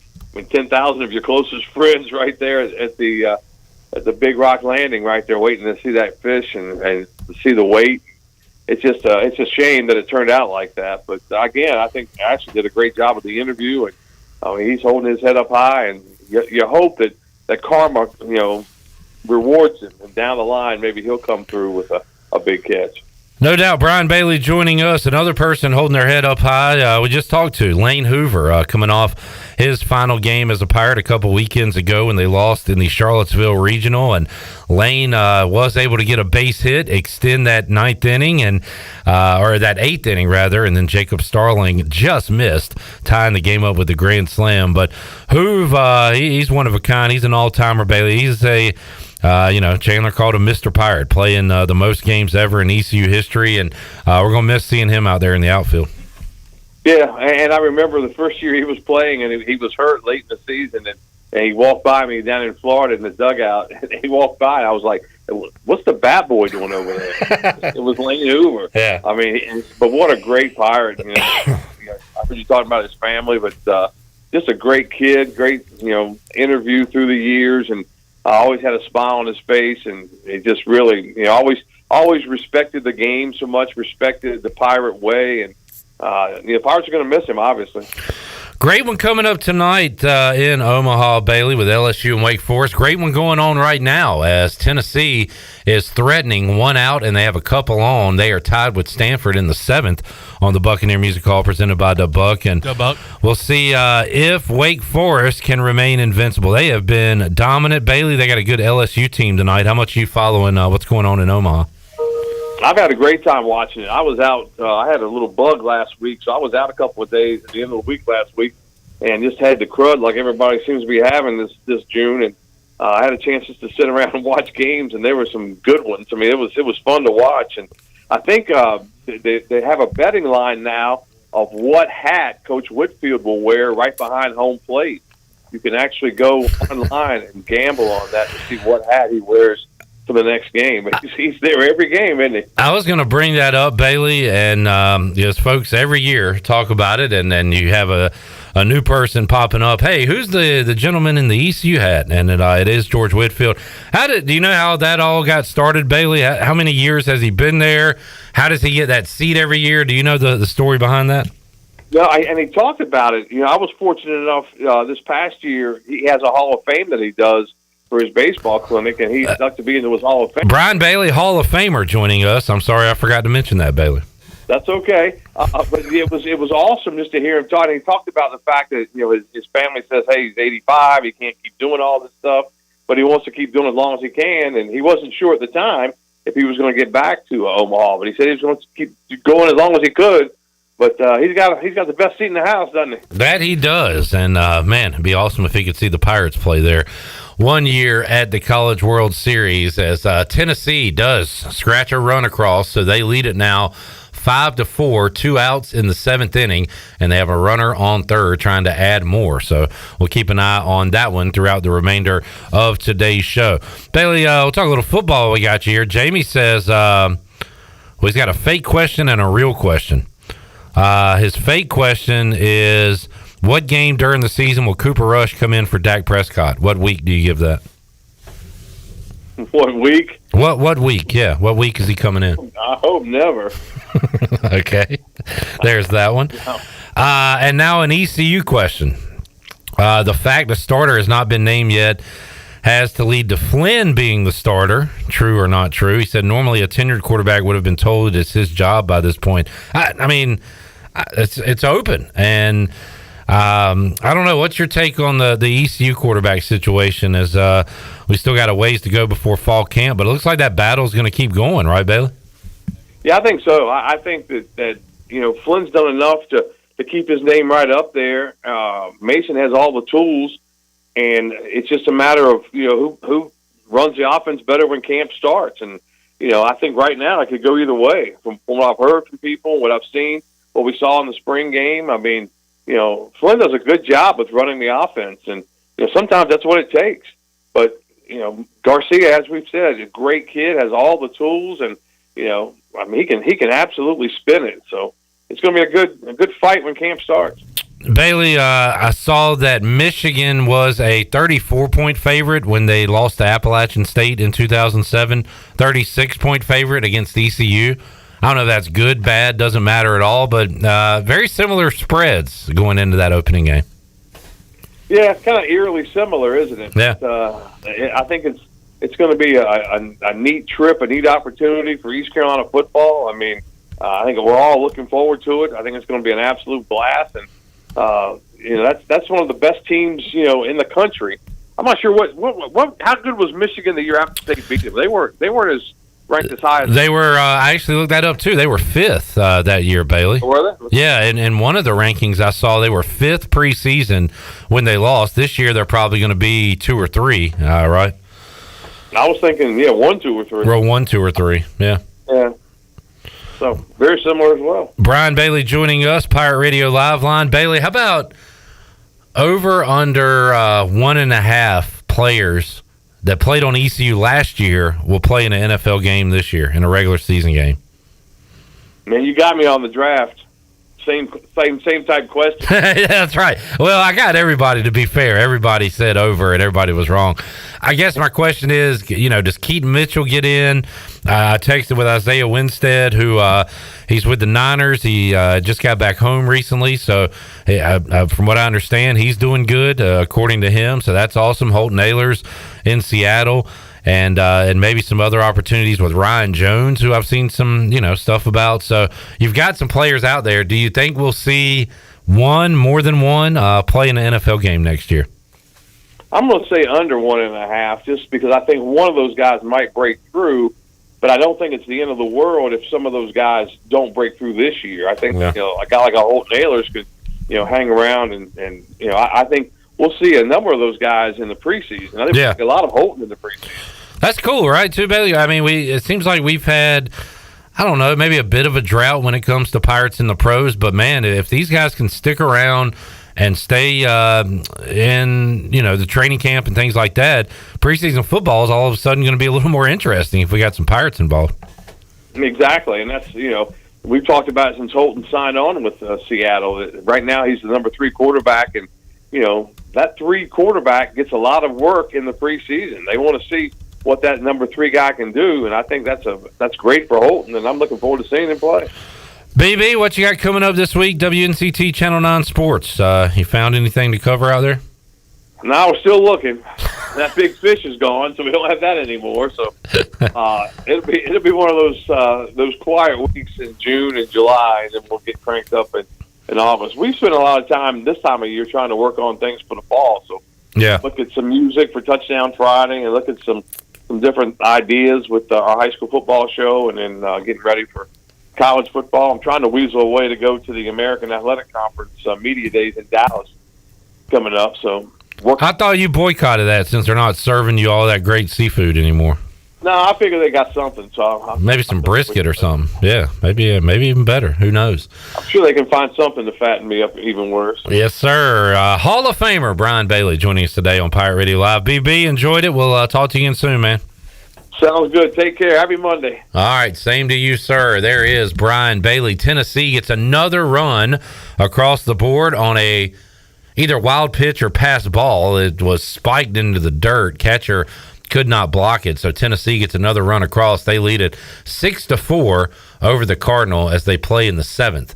I did at the very beginning of the regionals, the week leading up to it, a couple of days prior, did a College World Series draft where we pick a team, winner takes all, and my last team standing is Tennessee. So I'd like to see them at least survive one more day to give me a chance. All my other teams have been eliminated. Did somebody take Oral Roberts in that? Jenny with the last pick. I don't mean to brag, but I helped her out with her draft. But I will say this. I think she took Oral Roberts on her own. I believe she was like, I'm going to take Oral Roberts. I said, do whatever you want to. Who took Florida? We'll pull it up in just a moment. So Florida went 4th off the board to a gentleman named Daly.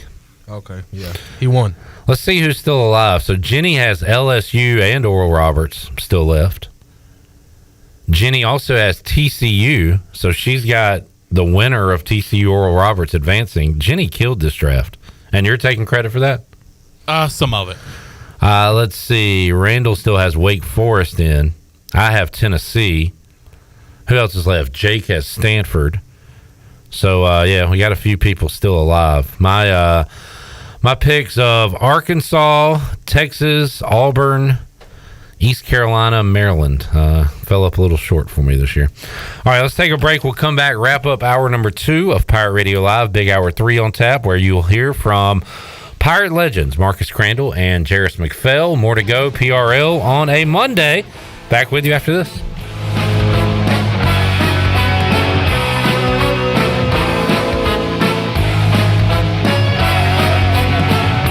I walk along the city streets you used to walk along with me.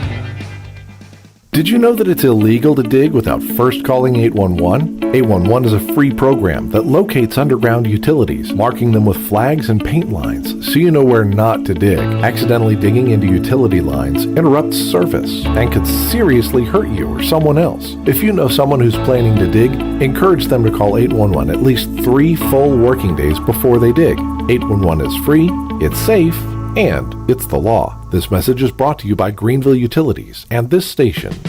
What's up there, Pirate Nation? Kyle Gaines here from Washington Chrysler Dodge Jeep Ram here in Washington, North Carolina. This just came in, just announced 10% off MSRP on all 23 Ram Bighorns. That's right, huge savings, 10% off window sticker on these 23 Bighorns. And it is that time of year, it is Wrangler season. We have a huge selection of Jeep Wranglers, Gladiators, soft top, hard tops. So come check us out here at Washington Chrysler Dodge Jeep Ram. Remember, drive a little, save a lot. Go Pirates. Take control of your health today with ArcPoint Labs. Are you a woman interested in your overall health? The ArcPoint Labs Women's Health Panel is a routine wellness check that tests hormone levels, thyroid function, cholesterol levels, complete blood count, and more. A simple blood test at ArcPoint Labs can provide some answers to why you're not feeling your best. Visit arcpointlabs.com today or call 629-6228. ArcPoint Labs. Accurate, reliable, confidential testing. Visit arcpointlabs.com. The best burgers around. Everyone loves a thick, juicy, and fresh burger. Tiebreakers in Greenville, plus the all-new Tiebreakers in Winterville, do real burgers better than anybody. So don't just go to any burger-themed restaurant chain. It's time to break the chain and eat local. Tiebreakers, real burgers at its best. Everybody loves burgers. Hey, John, I see your new system's having issues already. Yeah, I used the other guy with an AC brand I've never heard of. You should have used Delcor, John. They install train. It's hard to stop a train. I know, but the other guy was cheaper. Cheaper isn't better, John. I know. Don't use the other guy. Call Delcor. For a limited time, buy a new train system and pay 0% interest for 12 months. Visit Delcor.com for more details. Delcor, the service professionals. The Rick House is Eastern North Carolina's premier restaurant and bourbon authority. Jefferson's, Basil Hayden, Woodford Reserve, and a Midwinter Night's Dram are just a few of the incredible bourbon options. The Rick House features the very best steaks and fresh, made-from-scratch pastas. The Rick House can host your corporate event or special parties in the 3,000-square-foot banquet hall. Join the Rick House for Sunday brunch from 10 a.m. to 2 p.m. and for the wine tastings on the last Friday of every month. The Rick House. Do you need custom t-shirts, apparel, or promotional items for your business, organization, or event? Keep it local and print it local with University Sportswear. University Sportswear is your one-stop shop to help promote your business and always provide superior customer service. No matter what apparel you need for your team or customers, University Sportswear can make it happen. Visit universitysportswearenc.com for contact information. University Sportswear, the official sportswear provider of Pirate Radio. Go Pirates!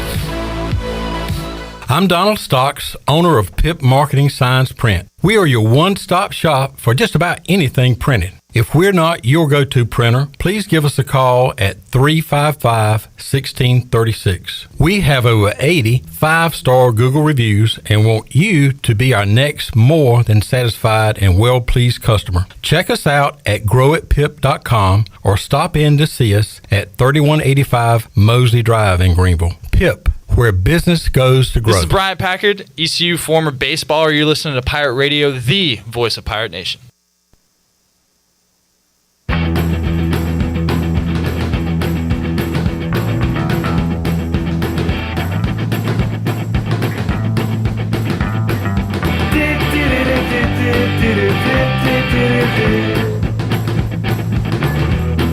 You're listening to Hour 2 of Pirate Radio Live. This hour is brought to you by Country Mart. Country Mart is open every day and has 2 locations, in Bethel on Highway 11 and in Stokes on Highway 903. Country Mart, fueling you up with great food and your engines with great gasoline. Now, back to the show. All right, welcome back to the program. Do you have real estate questions about buying or selling residential or commercial properties? Are you curious about this current real estate market? Do you need a property manager for rental houses? ECU alum Scott Harris with RE/MAX and SD Harris Properties can help answer every question you have and show you a stress-free real estate experience that will be memorable and enjoyable. If you have real estate questions, Scott has answers. Call Scott Harris today at 347-1857. And by the way, Frank Lee at the Appliances Superstore is inviting you to their grand opening this Wednesday, June 21st from 4 to 6 p.m. Come help them celebrate with light refreshments, and Frank and his team will also show you how they make buying appliances easy. They started with a truck, a trailer, and a storage unit. Today they have 12,000 square feet full of appliances, which is located right off of 264 behind the new DMV. They hope to see you June 21st, this Wednesday, from 4 to 6 p.m. Remember, they save customers money every day at the Appliances Superstore. Now let's head back into PRL. Here's your host, Clip Brock. Back with you, Pirate Radio Live, wrapping up hour number 2. Intern Joey, are you familiar with soccer? Favorite sport. Say that again? Absolutely. It's my favorite sport. All right. Can you help me out with just a couple of quick questions? So Greg Berhalter is the coach of the United States men's national team. They reappointed him. Now, and I saw a lot of people were upset about this, but so was he coaching them when they won this most recent CONCACAF trophy? No, he wasn't at that. So who was coaching? It was some interim coach. I'm not sure of his name, but it was some interim coach. Okay, why was Berhalter not coaching them? So what they did is they got him to take a step down due to the whole daddy ball situation from playing the World Cup. So he was he was not fired, but he was removed. He was removed from position to reevaluate and try to find a different coach. Okay. And in great fashion, they just wasted about 2-3 months and just appointed him again. All right. I saw Mexico fired their national coach today. They can't beat us anymore, so that's a beautiful thing to see. Yeah, USA beat Mexico and Canada. Canada to win the Gold Cup. The Gold Cup. We are Gold Cup champions, Chandler. Yeah. How does it feel? I can't explain it. I'm speechless. You are without speech. All right. Well, thank you for clearing that up for me, Joey. I was big into soccer. But, God, I can't believe it's been 9 years now when I got the World Cup had happened. The Premier League was about to start airing on NBC Sports Network, so it was going to be readily available to us here in the States. And I wanted to pick a team, and I liked Swansea's logo. So I picked Swansea City. And they were freaking awesome that year. They finished top 10. And I was like, man, I made the right choice. And then I realized that in soccer, it's worse than the transfer portal and NIL in college sports. If you're good at all, they are just going to come up and take all your players. Oh, yeah, absolutely. And leave you with nothing. And that kind of happened to Swansea, and they got sent down. But soccer, I've found, is ruthless. The announcers are ruthless. The analysts, they fire coaches. Brutal over there. They give coaches 2 weeks, and they're gone. Oh, yeah. It is, if you think American sports are bad when it comes to things like that, loyalty and long tenures, oh, my goodness, it's crazy over there. Oh, yeah, especially they're the most brutal, or I guess critical, of American coaches. We had an American coach in Jesse Marsh for Leeds United.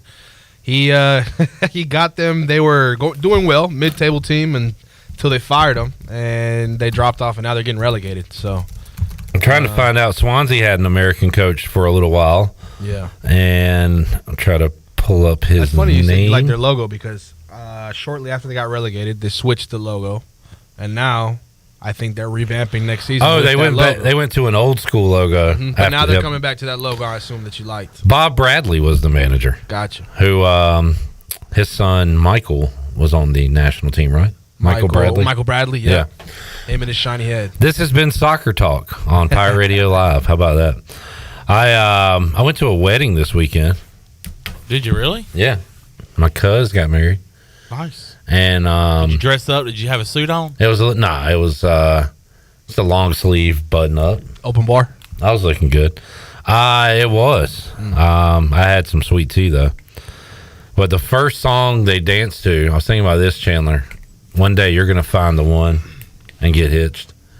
Their first dance was to "You're all I got to give to make all your dreams come true." You know what I'm talking about? And all the world. And my first dance song was "I see you girl. I see faces.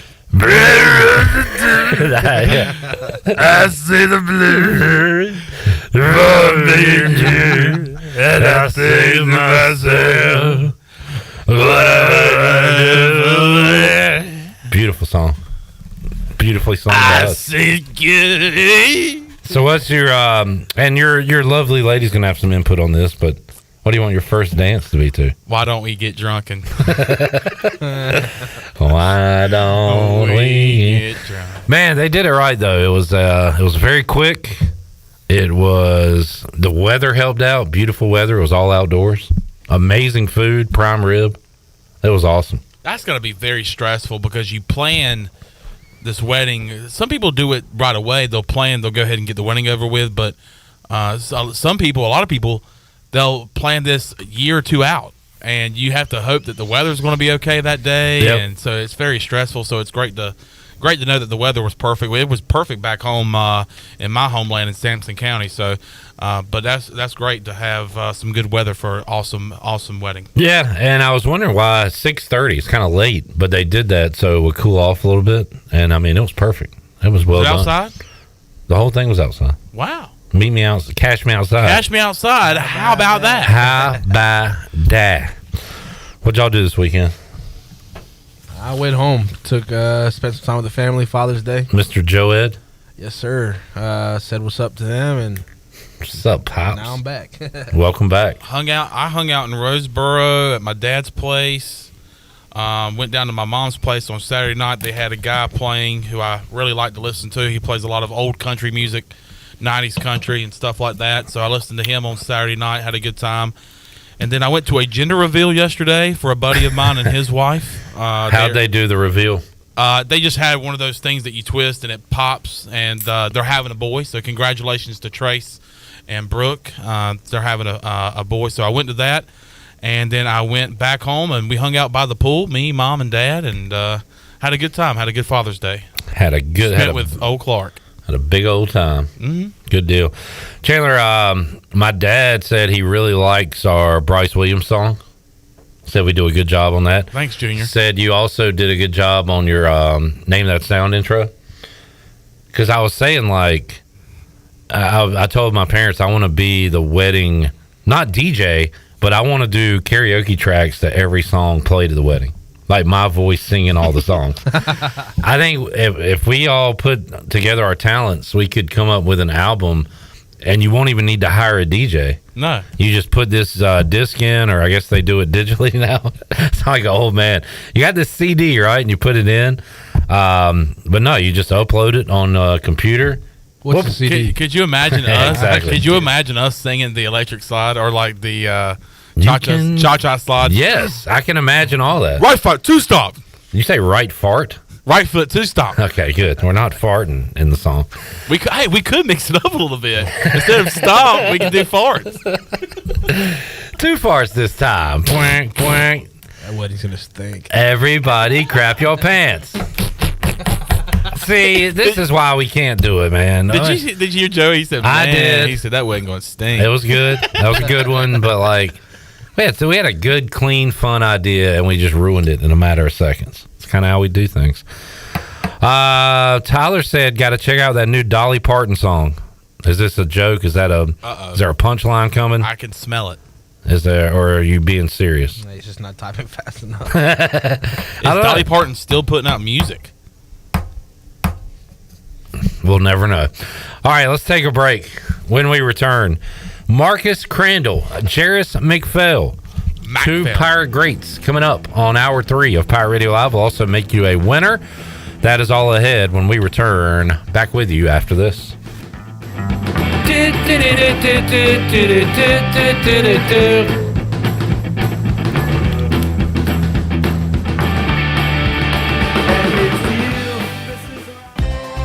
The Beach Tavern Bar and Grill has been the place to be for over 50 years. BT's is the best local sports bar in the heart of Atlantic Beach. Located on West Fort Macon Road across from Pacific, BT's has daily food specials, a late night menu, cold beer, pool, darts, and live entertainment for everyone to enjoy. Make it a summer to remember at the Beach Tavern Bar and Grill. Follow BT's on Facebook and Instagram for all the daily specials and events. BT's, the place for fun in Atlantic Beach this summer.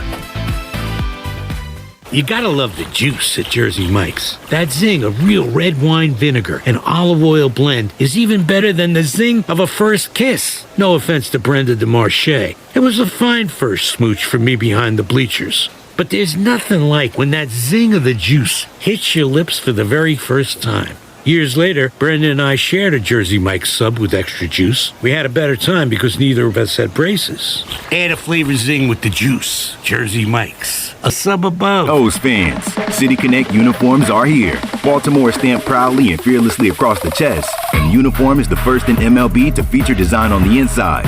A colorful pattern that represents Baltimore's diverse neighborhoods. On the inside, you notice it's colorful, vibrant, and quirky. Just like Baltimore, the B on the cap shows love to our city.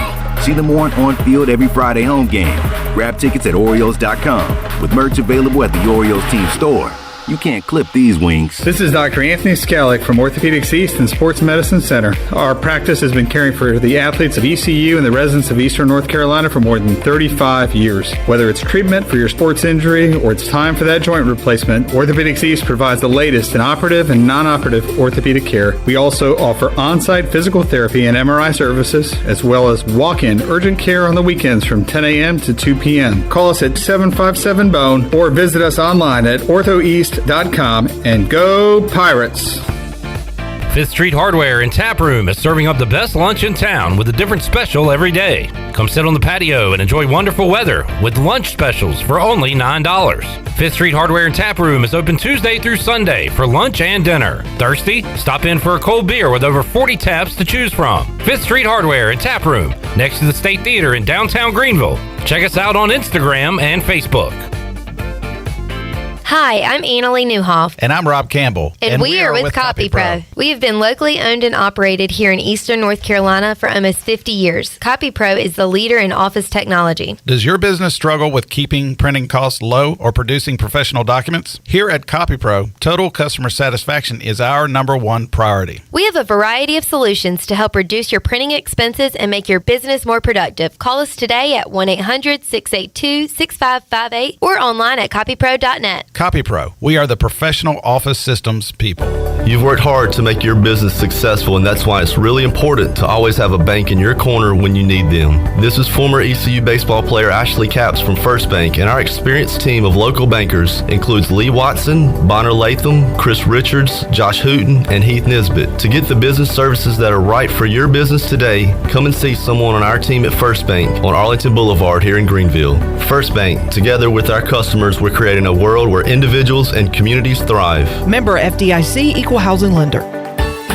The icy treat that can't be beat is Sparky Snowballs. From big kids to little kids, Sparky Snowballs has been making smiles happen for over 20 years. If you're not in the mood to chill out with a snowball, Sparky's funnel cakes and fried Oreos are a perfect Sparky-licious treat every time. Are you having an event, party, or fundraiser? Call Sparky's to come on site. Remember to follow Sparky's on Facebook or visit SparkySnowballs.com to see where they'll be next. This is Pirate Radio, WGHB Farmville, 1250 and 92.7 FM Greenville, WDLX Washington, 930 and 104.1 FM Washington.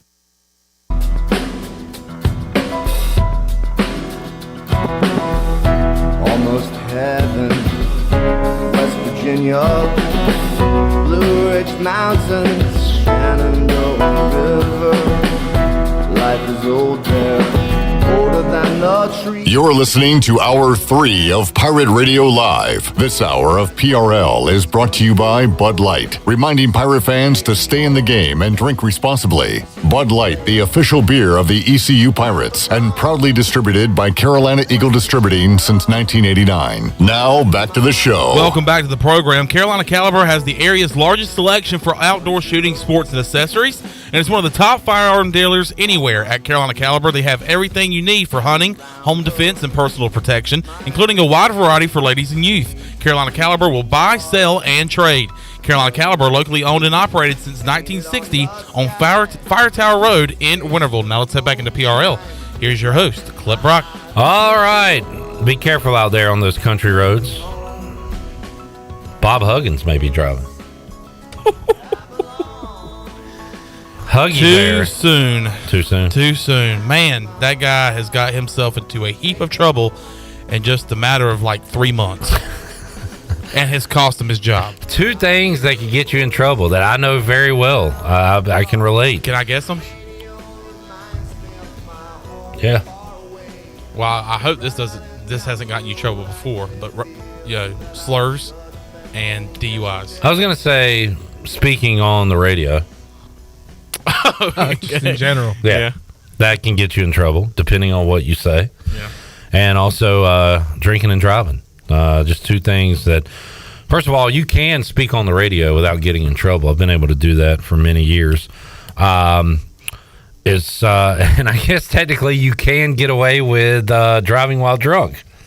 But if you are caught, you will get into a lot of trouble. And it's not recommended. Let's be safe. Let's keep ourselves safe and our fellow man and woman safe and not do that. What do you think? Are y'all co-signing what on else that? am I supposed to say to that? I mean, that is. I don't know. Do you disagree with me? No, I don't. Well, there's nothing to add because that is straight facts. All right. Well, Joey hadn't chimed in. Maybe he thinks it's okay to just drink get plastered and responsibly. drive. No, Is that what you think, Joey? No, absolutely not. All Listen, right. I just, there's no comment on this. Come on, Joey, just say you agree. I agree. You're right. I agree. No drinking and driving. There is no buts about this. No right. ifs, ands, or buts. Country Road, take me home. So West Virginia looking for a basketball coach after Huggy Bear stepped down. Let's see. Jamie's got a dumb joke. Let's hear it. Tyler asked if we heard the new Dolly Parton song. He said, I heard it was changed from Jolene to Joey. Oh. Let's sing it, Chandler. Joey.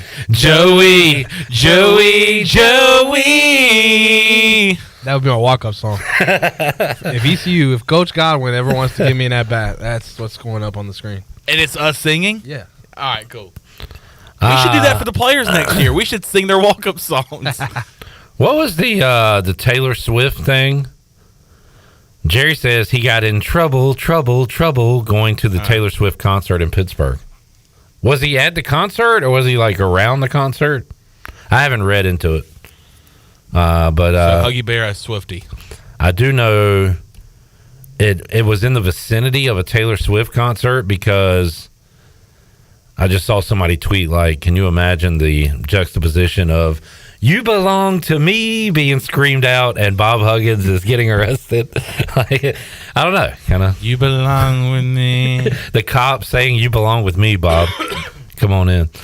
All right, enough of that. So Marcus Crandell, a.k.a. the Cran-Man, a.k.a. Mark C., has been out of town for a couple weeks. He will join us live on the show once again this Thursday. And before he left town, we recorded a lot of awesome interviews, all that you have heard except one. And the last one here for you is Jerris McPhail, former Pirate running back great. And we recorded that a couple weeks ago here in the Pirate Radio studios. So let's hear part one of that right now. Myself, Marcus Crandell, and Jerris McPhail. All right, let's head out to the Pirate Radio Live line. Joining us, former ECU running back Jerris McPhail, as we'll talk some old Pirate football here with Marcus Crandell. Jerris, how you doing today? Good. How you guys doing? Doing good, and it's good to show some love to the running backs, Marcus. We focus so much on the passing game from that era of Pirate football, but man, some awesome running backs, including Jerris McPhail. When I say Jerris McPhail, what kind of stands out to you, Marcus? What do you remember? Speed. Speed kills, man. Yeah, Jerris was one of those dynamic backs for us. He came out of the backfield. We talked to Coach Doug Martin yesterday, Jerris, in regards to how we kind of revolutionized the game at our time, during our time. And so how we spread teams out and release backs out of the backfield and try to create the mismatches for linebackers. And you were one of those guys who were a very important piece for us, for our success in doing so. Oh, yeah, man. You know, that was a great opportunity, great time back in the days with Coach Doug Martin, man, and the genius mind that he had to always try to create a mismatch, man. That was definitely a lot of fun, man, because it's one thing to have a corner on you, but then when you got a big, slow linebacker on you, to me, it was good.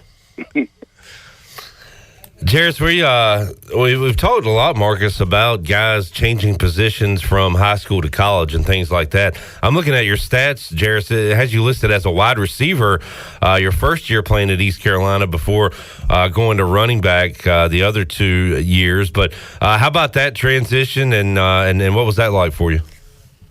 Well, you know, actually coming out of high school, I had the opportunity to play at just any ACC school as far as a corner. ECU, and I think it was Wake Forest, gave me the opportunity to play running back. And I actually started out at Wake Forest, and then, of course, you know, transferred to ECU.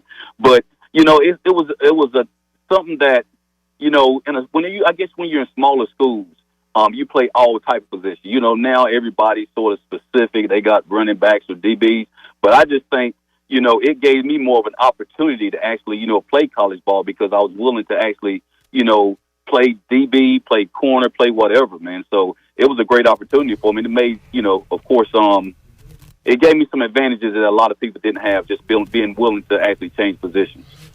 Talking to Jerris McPhail, Marcus, a couple weeks ago, the world and the football world lost a great in Jim Brown at running back, and that day, my buddy Tony was in here, and we talked about running backs the entire hour just because that news had just come out, and you know, I asked him who's the best running back he's seen play, kind of here in the modern era-ish, and he said Marshall Faulk, and he said because of his dynamic ability to catch the football. And looking at Jerris' numbers here, 185 rushing attempts his final year at ECU, 38 catches, and that's kind of unheard of at that time, catching all those passes as a running back in 1995 in college football. And you touched on it a little bit ago, Marcus, but how about what you guys were doing there at ECU back in those times? How much fun was it to play in that offense, Jerris? Oh, it was major fun, man. Major fun. We knew we was going to be able to move the ball up and down the field. And like Marcus said, man, we was able to create mismatches that a lot of other teams couldn't do. Because, you know, I really was, you know, semi-wide receiver playing running back, you know, because I could actually take the punishment. But, man, it was a lot of fun. And, you know, just seeing Marcy drop back, hit Larry Shannon, hit Mitchell Galloway, man, it was a lot of fun. It was definitely some memories that I would definitely always be fond of, that's for sure. Yeah, Jerris, and one of the other things we always talk about, man, is in the world of sports is biding your time, man. You sat behind a great historic running back here at East Carolina and Junior Smith, and you got some playing time sparingly during his time here as well. But talk to us a little bit about what that was like for you, sitting back in the wings and waiting for Junior Smith, and how much you learned from him and all those things. Man, I get chills right now even talking about Junior, man. He was just so humble, man. The guy was a beast. I think Junior was probably maybe a little before his time because, you know, right now, man, that dude been a number 1 draft pick, man. He was a superstar in college. He was a superstar in high school. but he was so willing to actually take you under his wing and learn. Man, I'll never forget, man, I was dead tired one day. And Steve Logan, he was like, everywhere this guy go, I want you to be right behind him. If he go to the bathroom, I want you to go right to the bathroom. But, man, I just stayed with that dude, man. But he was just willing to actually, teach me everything that he actually knew. And he was actually a big-time student of the game, man. So I really, really definitely respect that about him.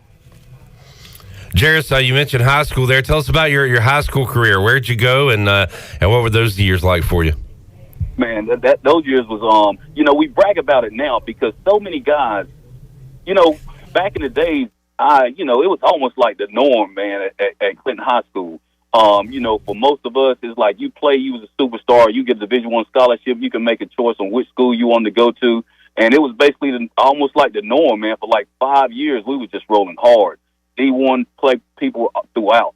But, man, to play from my high school, from middle school up until my high school, I think we lost like 4 games. We were just building on that dynasty, man. That was so much fun. I always tell everybody, even though I played at the highest level, I had more fun playing football in high school and college than I did, of course, playing in the league. Jerris McPhail joining us, and Jerris, want to talk about your time, with the Dolphins and post ECU. But you mentioned Clinton, and our producer here, Chandler, is aware. So, do you have a gym currently, Jerris? Yes, I do. I got into the gym business. I was trying to do all the things that a lot of people were telling me not to do. Coming out of the league, they were like, "Listen, don't invest in no clothing store, don't do no restaurant, don't do no nightclub, don't do none of that." So I took a chance on the restaurant business, and needless to say, I know it was a major headache. So we actually transitioned from the restaurant business to actually the gym business, and it actually took off there for a while, man. I'm, Clinton, small town, man, but we started off in, I think this is probably about 9 years ago, and like I said, small town, but we had like 2,000 members at one point in time. And then all of a sudden, the corporate world, they started seeing what we had going on, and they brought a corporate gym to town. But we're still doing really good, definitely doing good. Well, that is awesome to hear, and we can get more into that. But our producer here, Chandler's from near that area, and I guess he's been in there. He said there's a newspaper article up that talks about Jerris McPhail's 41940. He said it was up in the gym, and I'm looking at the digital version of that. But this was from 1997. Said you ran a 41440. I guess while you were there in Miami, right, Jerris? Tell us about that. And how legit is that 419, Jerris? And like I said, whenever you're doing it, you just get caught up in the moment. You're like, okay, but now since it's so hard for people to do, man, I like to brag about that. The more you can hear about all them stories. But, man, I give credit to Coach Connors. I saw Coach Connors, I think, Jeff Connors. I saw him, I think it was about 3 weeks ago in Cary. And he was coming out someplace, and I was in a restaurant. But I was like, I told my wife, I said, that dude right there, he turned me into a beast because, coming out of high school, man, it's like everybody just run, like just run. But, man, he taught us the technique. He was, like, just so studious as far as, technique and what we do. And, man, he actually turned me into a, man, I was one of the fastest men in the world. Now, I wouldn't have said that back in 96, 97. But now, man, back then, I tell all them little kids, I was like, man, I was one of the fastest men in the world at one point in time. It's the truth, Jerris. It's one of those things, man, where people work so hard to get and work towards. It's definitely a hard accomplishment to achieve. And so I was just glad to be your teammate, man, and be able to hand you the ball and watch you do your thing and throw it to you as well. So throw it to him and get that yards after catch, right? Because that goes on your stats too, Marcus. Absolutely. I throw it for 5, you take it for 60. There you go. It's awesome. And Jerris, I'm a Washington fan, and back then I remember because I thought Darryl Green was like he was. My dad's, I feel like Darryl Green was my uncle or something. I was such a big fan of his, and he was fastest man in the NFL, and he used to always talk about that. And back in those days, pre-internet, pre-YouTube, it was kind of word of mouth and newspaper articles. Yeah. So that was a big deal back then, right, Jerris? Man, it was a major deal because one of my main goals, even in high school, I was like, man, I want to be on that NFL fastest man competition. Because, that back in the days, that's what they was doing. Yeah. Come in, fastest man competition. I said, man, one day I'm going to win that. And about 2 years before I got in the league, they stopped doing it. And it was like, and see, like I said, I can brag about that thing now. Right. Because, man, we was running, we had the 1640. And it was like conditioning drill. And then all of a sudden, we just started doing our little sprint. And Terrell Buckley, and I think it was Jason Taylor. Man, we was like on our 10th one. And I actually ran that on like my 11th or 12th actual sprint. Man. So I was like, man, if you had caught me at about my second or third one and we were sprinting, it would have been a whole nother ball game. But yeah, I was that dude when it came to speed back in the day. Yes, sir. The speed demon, Jerris McPhail, talking with Marcus Crandell, and I will have more of that interview coming your way in just a moment. Man, 419? 419. And he has it proudly in, well, I'm sure he has it in his gym, but the gym in Roseboro is no longer there, but it was right there as soon as you walked in the door. As soon as you walked in the door and turned right, and that's what you saw was that article. Mr. 419. And Jerris helped me out a lot in my high school football career. In the summertime, we used to do some training camps and stuff. Is that how you got so fast? Oh man, dude, I ran a 5 flat. I used to run a 5.5, but I got to a 5 flat just because of Jerris McPhail. For real? No, I ran about a 4.8, 4.9. 4.8, 4.9 on a good day? Oh yeah. That's important for long snappers to get down the field, cover those punts. Yeah. You gotta have that straight line speed. Absolutely. You were a long snapper in high school? Did you not know that? No, because I was a punter and a kicker. So. Oh God, here we go. All right, well, we can go out and we had the whole special teams crew in here now. Absolutely perfect. I'm a former long snapper, so I love talking about this position. I'm a former specialist myself. I used to long snap. All right, I'm going to talk about my favorite part of football, special teams. That's the truth? You mean that? I'm a former long snapper. Oh, shoot. Okay. Yeah. That was Chandler at ECU Football Media Day, where we learn about the players on the team, but in all his interviews, he just told the players and coaches about himself. Fair enough. They interviewed. I would ask them a question, and then I would answer my own question, saying, before you answer, here's what I have to say about it. I can't wait till this year's Media Day, because, Chandler, you got to go out there and do that again. You got to say, like... Talk more about himself. I'm one of you guys. I'm a former long snapper. Yeah, no. And this year, we got to talk to the long snappers on the roster. Sure, why not? Alex Harper, he started just about every single game last year. Why not? Get him out there. I played against him in high school.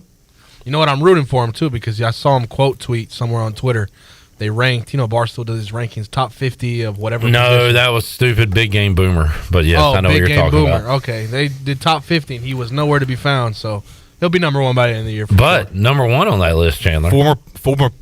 Former Pirate Slade Roy. You got to call a Slade a Slade. Slade Roy, who transferred from ECU to LSU. Number one on a list that is impossible to make. I don't know why. And we've had Big Boomer on this show. I did not set that up. I would have never had him on. The conversation was fine, and I did tell him that I don't like his list. I had to I couldn't be fake. I couldn't be phony about it. But we had a good chat, good interview. In fact, he'll probably come back on the show. We're like, hey, if you want to talk football, come back on. So, but the lists are so dumb. How does he know the 32nd best long snapper in the college football is? Yeah. You don't. You just see a list from somewhere else, you copy paste it, and then people talk about it.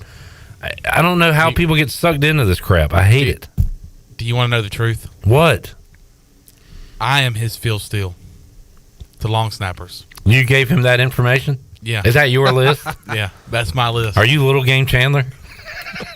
But I am like the Phil Steele of long snappers. Just like Phil Steele's the Phil Steele of college football. Phil Steele's the Phil Steele of Phil Steele. You're the Phil Steele of long snappers. Fine, whatever. Let's make somebody a winner, Chandler. Open up the booty bag. Booty, booty, booty, booty, booty everywhere. Booty, booty, booty, booty, booty everywhere. Robert Skipper is in the house. Hey, Robert Skipper. Hey, looky here. He said, hey, Clip, what's up? Good fella. Skip is here. He's on a rampage. All right, 317-1250. Chandler, what are we giving away today? A shrimp taco lunch to Chico. That would be shrimply delicious. Shrimply delicious? I don't don't even know if that's up here. We got to find that for Mike Mullis. All right, caller 4 is a winner right now. 317-1250. Call in. We'll get your info, and we'll get you that shrimp taco. More to go with Jerris McPhail when we return after this.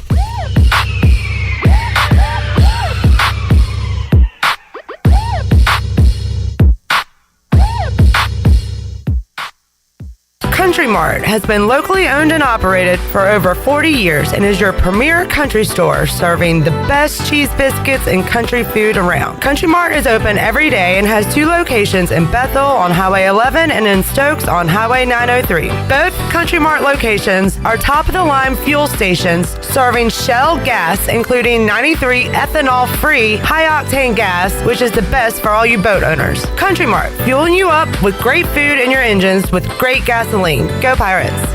Serving those who serve is a lifelong mission, one that Budweiser supports with Folds of Honor. Together, they've been helping military families for over 13 years by funding life-changing scholarships. So join me in raising a Budweiser to raise funds for families for American heroes. Grab a case of Budweiser today at your favorite local retailer. Proudly distributed by Carolina Eagle Distributing, supporting our military veterans and the Pirate Nation since 1989. Enjoy responsibly. Copyright 2023 Anheuser-Busch, Budweiser, Lager Beer, St. Louis, Missouri.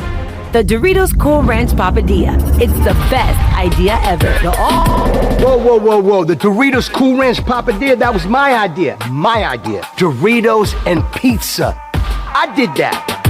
Another one.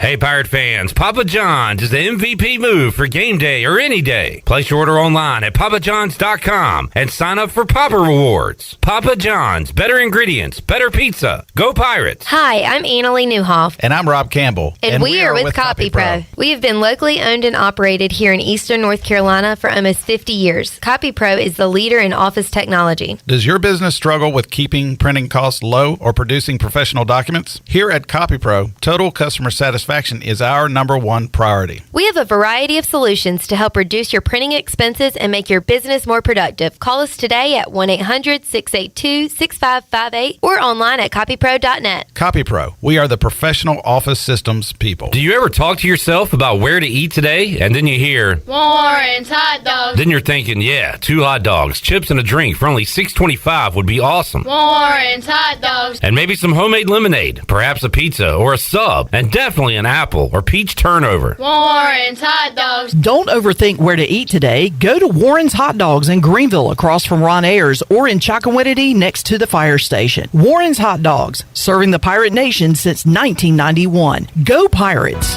Do you have any real estate questions about buying or selling residential or commercial properties? Are you curious about this current real estate market? Do you need a property manager for all your rental houses? This is proud ECU alum Scott Harris with RE/MAX Preferred Realty and SD Harris Properties, and I would love to help answer every question you have and show you a real estate experience that will be memorable and enjoyable. Every step of the way, I'm here to make your dreams a stress-free reality. Call me today at 347-1857. That's 347-1857. Go Pirates. Pepsi Zero Sugar has a new, better flavor. A Zero Sugar Cola has never tasted this good. But we don't expect you to take our word for it, so we're putting it to the test. Starting with me. Cue the fireworks. We have an official best Zero Sugar ever. It's delicious, it's refreshing, and it's so good you'll need to try it for yourself.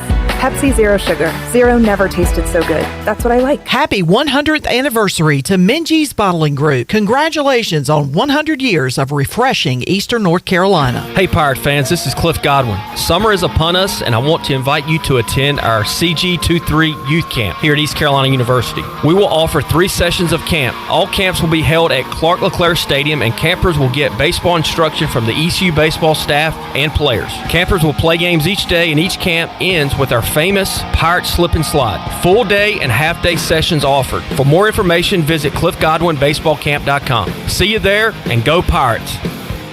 Pirate Radio. Pirate Radio. Pirate Radio.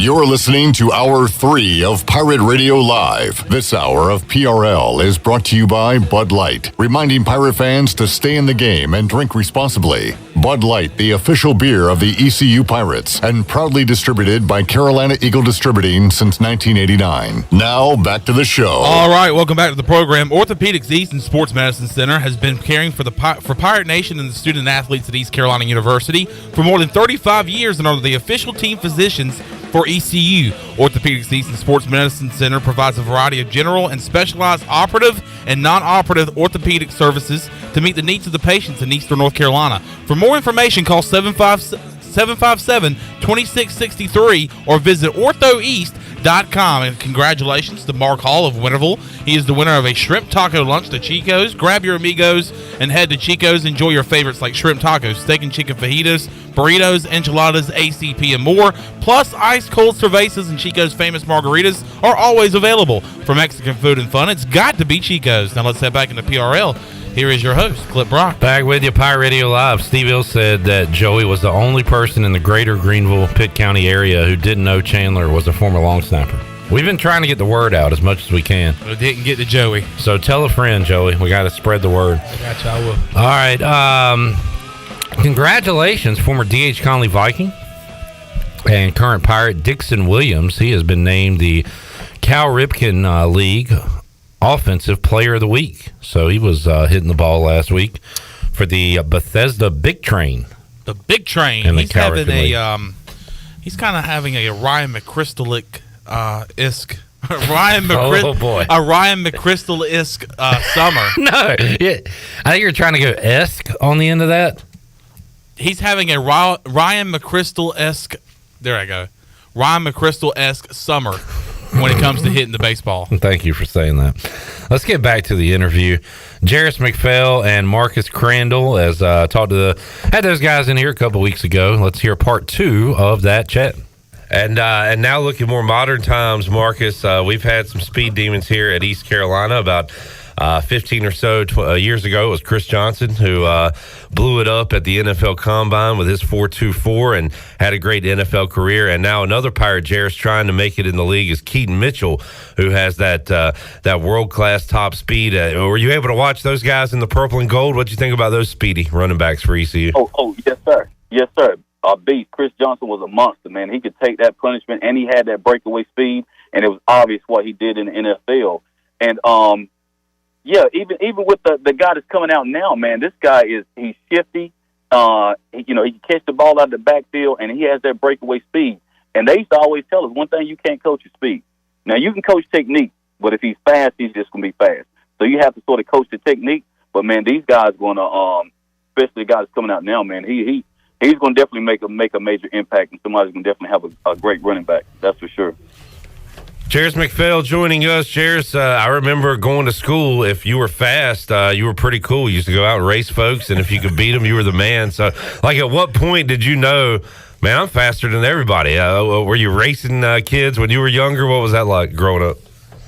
Oh, yeah, we were definitely racing back in the days. We would actually be at a park, and then we'll race back home to a little projects that we lived in. And I knew back then that I had that speed. And then when I really got with Coach C and he sort of honed in on my skills, it was a whole nother deal. But I thought I was going to be in the NBA at I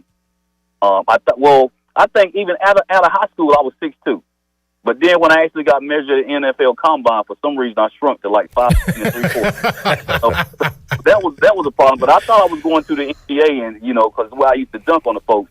But I used to always tell everybody, that speed, as far as, you got speed, you're going to be able to jump in most cases. And we had that. But, that was always bragging rights, because everybody's like, oh, man, he's fast. And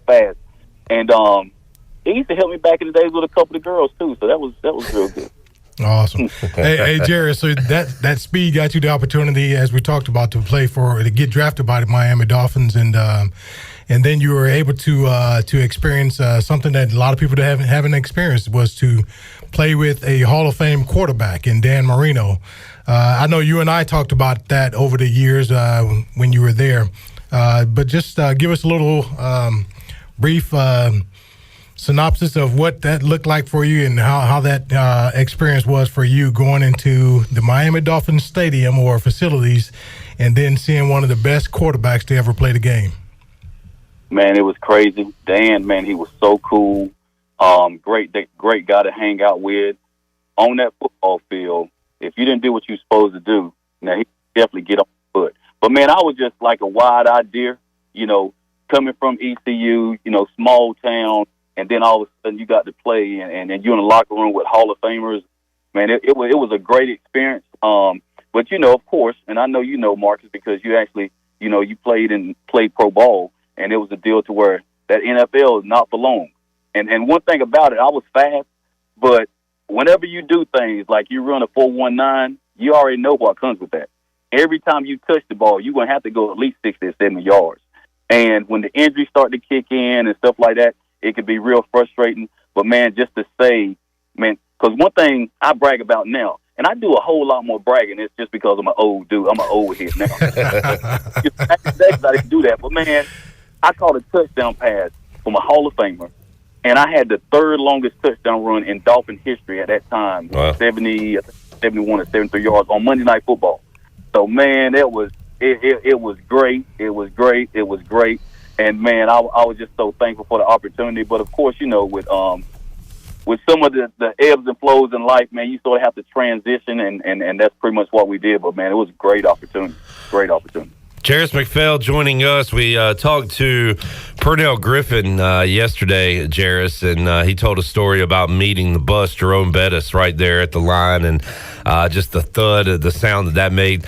Now, you were trying to run around people more than over them like Jerome Bettis was, but did you have any run-ins with Jason Taylor, Zach Thomas? You mentioned T-Buck, some great defensive guys on that side of the ball for Miami. What were those practices and that trash talking like for you? Now, one thing about it, I was more of a shifty back and little underweight. I used to hate blitz pickup, and I have to have somebody like Zach Thomas, and this was every Tuesday. He's starting out at about 10 yards across on the ball. He's running full speed, and we just got the thud.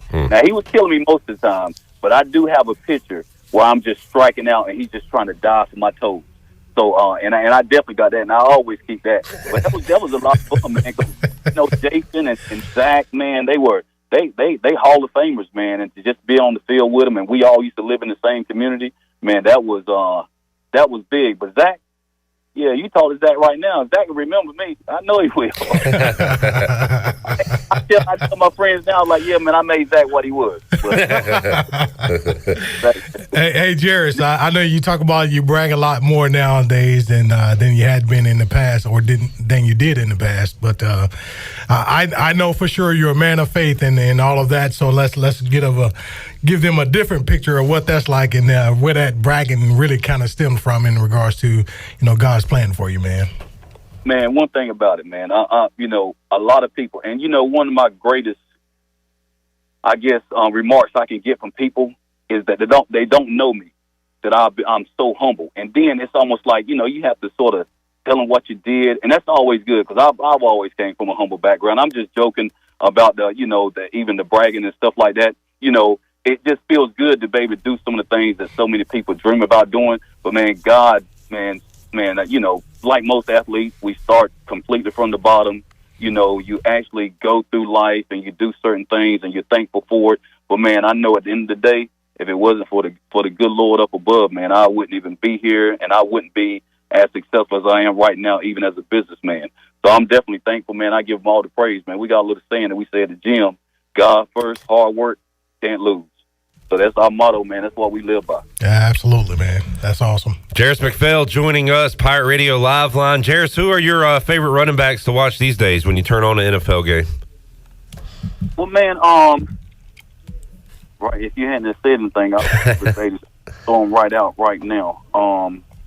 Let's see. What are some of the top three running backs in the league right about now? A lot of people like Jonathan Taylor, the young guy from Indy. He's up there on a lot of lists. Derrick Henry. Of course, big Derrick Henry, yeah. Yeah. Derrick Henry, man, he reminded me of Eddie George. Man, I'll never forget. We was at the combine down in Indy. And I was like, because I ain't really, know the faces. So, man, I was talking, it was me, and I forgot exactly who it was. And I was like, man, look at that linebacker, man. That dude is ripped up, man. It was George, man. Eddie George looking like a grown man whenever we were looking like little boys, man.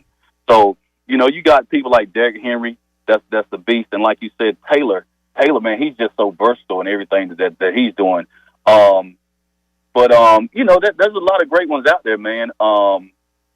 McCaffrey, kind of a shifty guy, if you want to call him that can catch balls like yourself.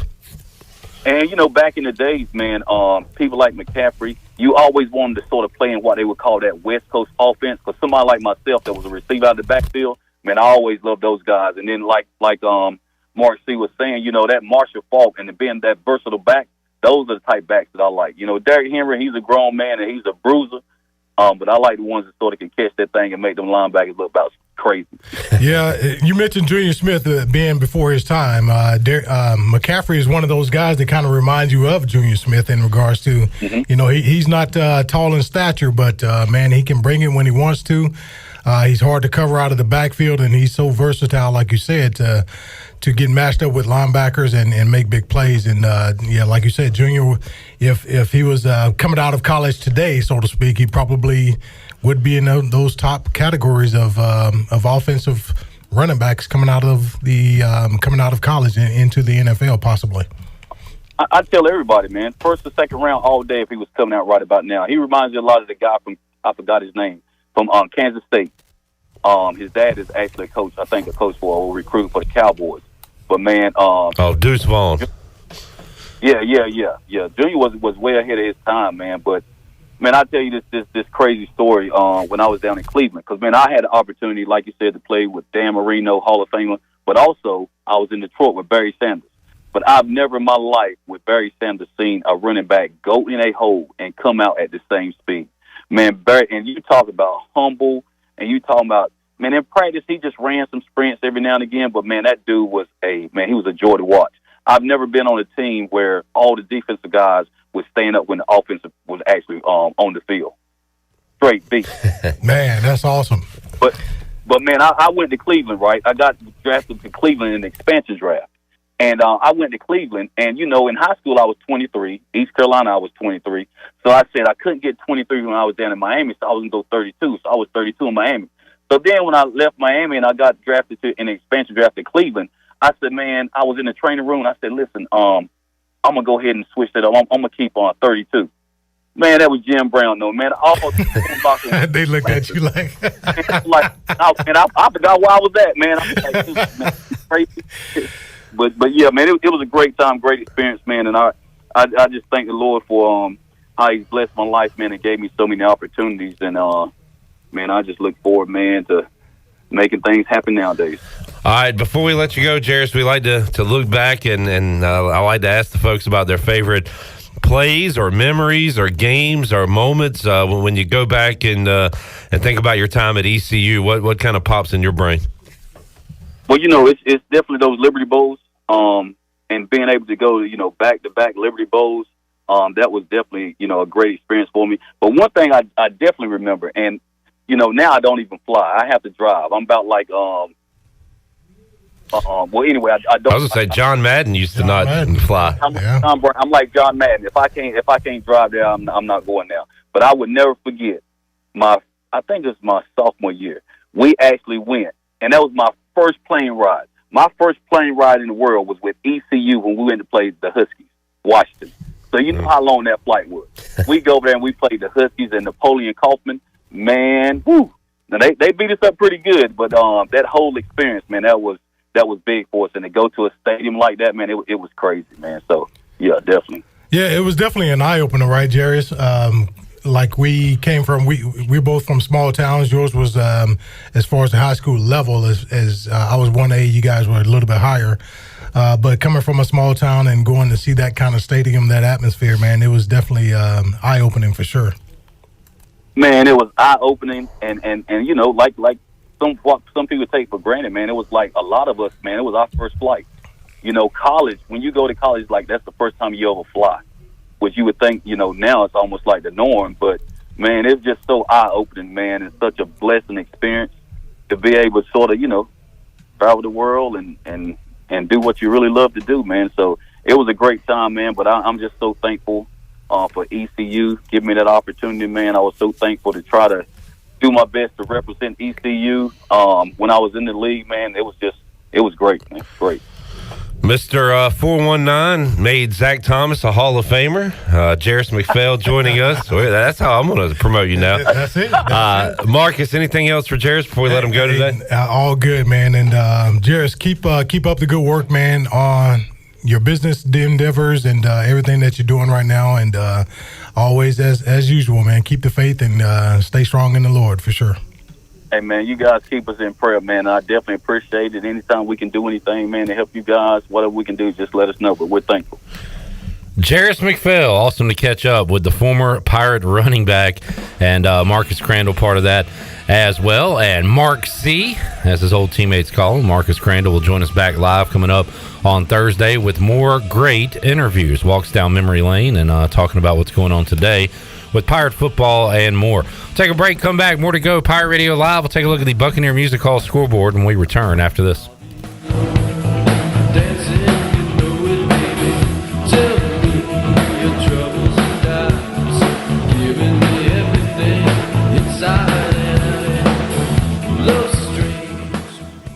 Do you want to get rid of wrinkles, tighten and lift your skin, smooth your skin texture, erase veins and brown spots, and get rid of unwanted hair? Are you interested in Botox or filler? Contact the licensed professionals at Beauty Bar MediSpa on Red Banks Road in Greenville. Free consultations available. Visit us at beautybarmedispa.com. Also follow us on Instagram and Facebook. Enjoy your visit. Love your transformation. Go Pirates! Take control of your health with ArcPoint Labs. There are a number of hormones that are important for a male's general health, other than just the common thought of testosterone. The ArcPoint Labs Overall Men's Health Panel test for complete blood count, liver and kidney function, cholesterol, thyroid levels, and more. Get a simple blood test today by getting started at arcpointlabs.com or call 629-6228. ArcPoint Labs. Accurate, reliable, confidential testing. Visit arcpointlabs.com. You know texting while driving is dangerous. That's not new information. Yet most people admit to doing it anyway. Drivers are 23 times more likely to be involved in a car accident while texting. Know the facts and wait to text. The danger is real and it applies to you. Auto Owners Insurance. The no problem people. Information provided by Virginia Tech Transportation Institute. This is Brian Smith with Town Insurance in Greenville. Call me today at 756-8300. Go Pirates! Upgrade your comfort right now during Bostic Sugg Furniture's Summer in Motion event. Need to relax, recline, and unwind? Now at Bostic Sugg, enjoy savings on all our top furniture brands. Plus, for a limited time, when you buy any recliner, lift chair, or reclining sofa or sectional, you'll get a second reclining furniture item at 40% off. With over 400 items in stock plus special savings on custom orders, relaxation has never been so easy. The Summer in Motion event on now at Bostic Sugg Furniture. Familia is your go-to spot for the best Italian dishes around, including pizzas, pastas, salads, and homemade desserts. That's Familia. Enjoy half-off wine night on Wednesdays, $3 drafts on Thursdays, or get a pizza of the week for just $12. That's Familia. Place your order online or call 689-6330, and Familia will have your order ready in their drive-thru window for pickup. That's Familia. Clip, really? Oh, sorry. Familia on Fire Tower Road in Winterville near Pitt Community College. I'm Michael Vaughn with East Coast Grading and Utilities. Many of you know my dad, David Vaughn, and his work in putting in subdivisions all over Pirate Nation. But East Coast Grading and Utilities is not just for those type of big jobs. We're here for the homeowners. Whether it's concrete, driveways, hauling rock, or sand, whatever you need, East Coast Grading and Utilities can get the job done. Call us at 252-531-7494 or check us out on Facebook at East Coast Grading and Utilities. Wally's 2 Kettle Corn in Winterville is where you can find the tastiest popcorn around. Make it a movie night at home with Wally's 2 Kettle Corn. They have over 50 flavors to choose from, including classics like cheddar, caramel, and my favorite, better butter. Or try their specialty flavors such as Chicago Style, Wintergreen Mix, and MJ's Cheesecake. Wally's 2 also caters, so if you're hosting a party or event, satisfy your company with delicious popcorn. Check them out on Facebook or stop by and see Wally today on Fire Tower Road across from Sam Jones Barbecue. Wally's 2 Kettle Corn. Make it a poppin' day. Be sure to to check out David Price Construction for all of your commercial or custom residential renovation and building needs. Run by ECU alumni, David Price Construction specializes in commercial projects, maintenance on facilities, and large-scale residential renovations and additions. Proud to be voted the Remodeler of the Year by the Home Builders Association of Raleigh-Wake County in 2018 and Best Business Commercial Remodel Project winner for 2020. David Price Construction, the proud ECU Home Services partner. Pirate Radio. ECU Pirates. Can't nobody do what we do. You know. That's right. All right then. Yeah! The voice of the Pirate Nation.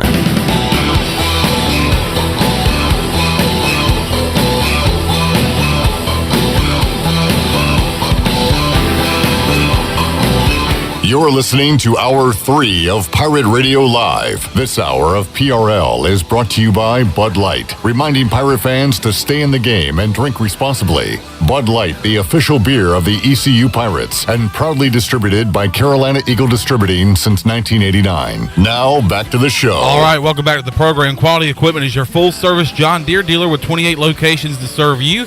Quality Equipment is open in Winterville next to Sam's Club, or visit qualityequip.com to find the location near you. And by the way, Frank Lee at the Appliances Superstore is inviting you to their grand opening this Wednesday, June 21st from 4 to 6 p.m.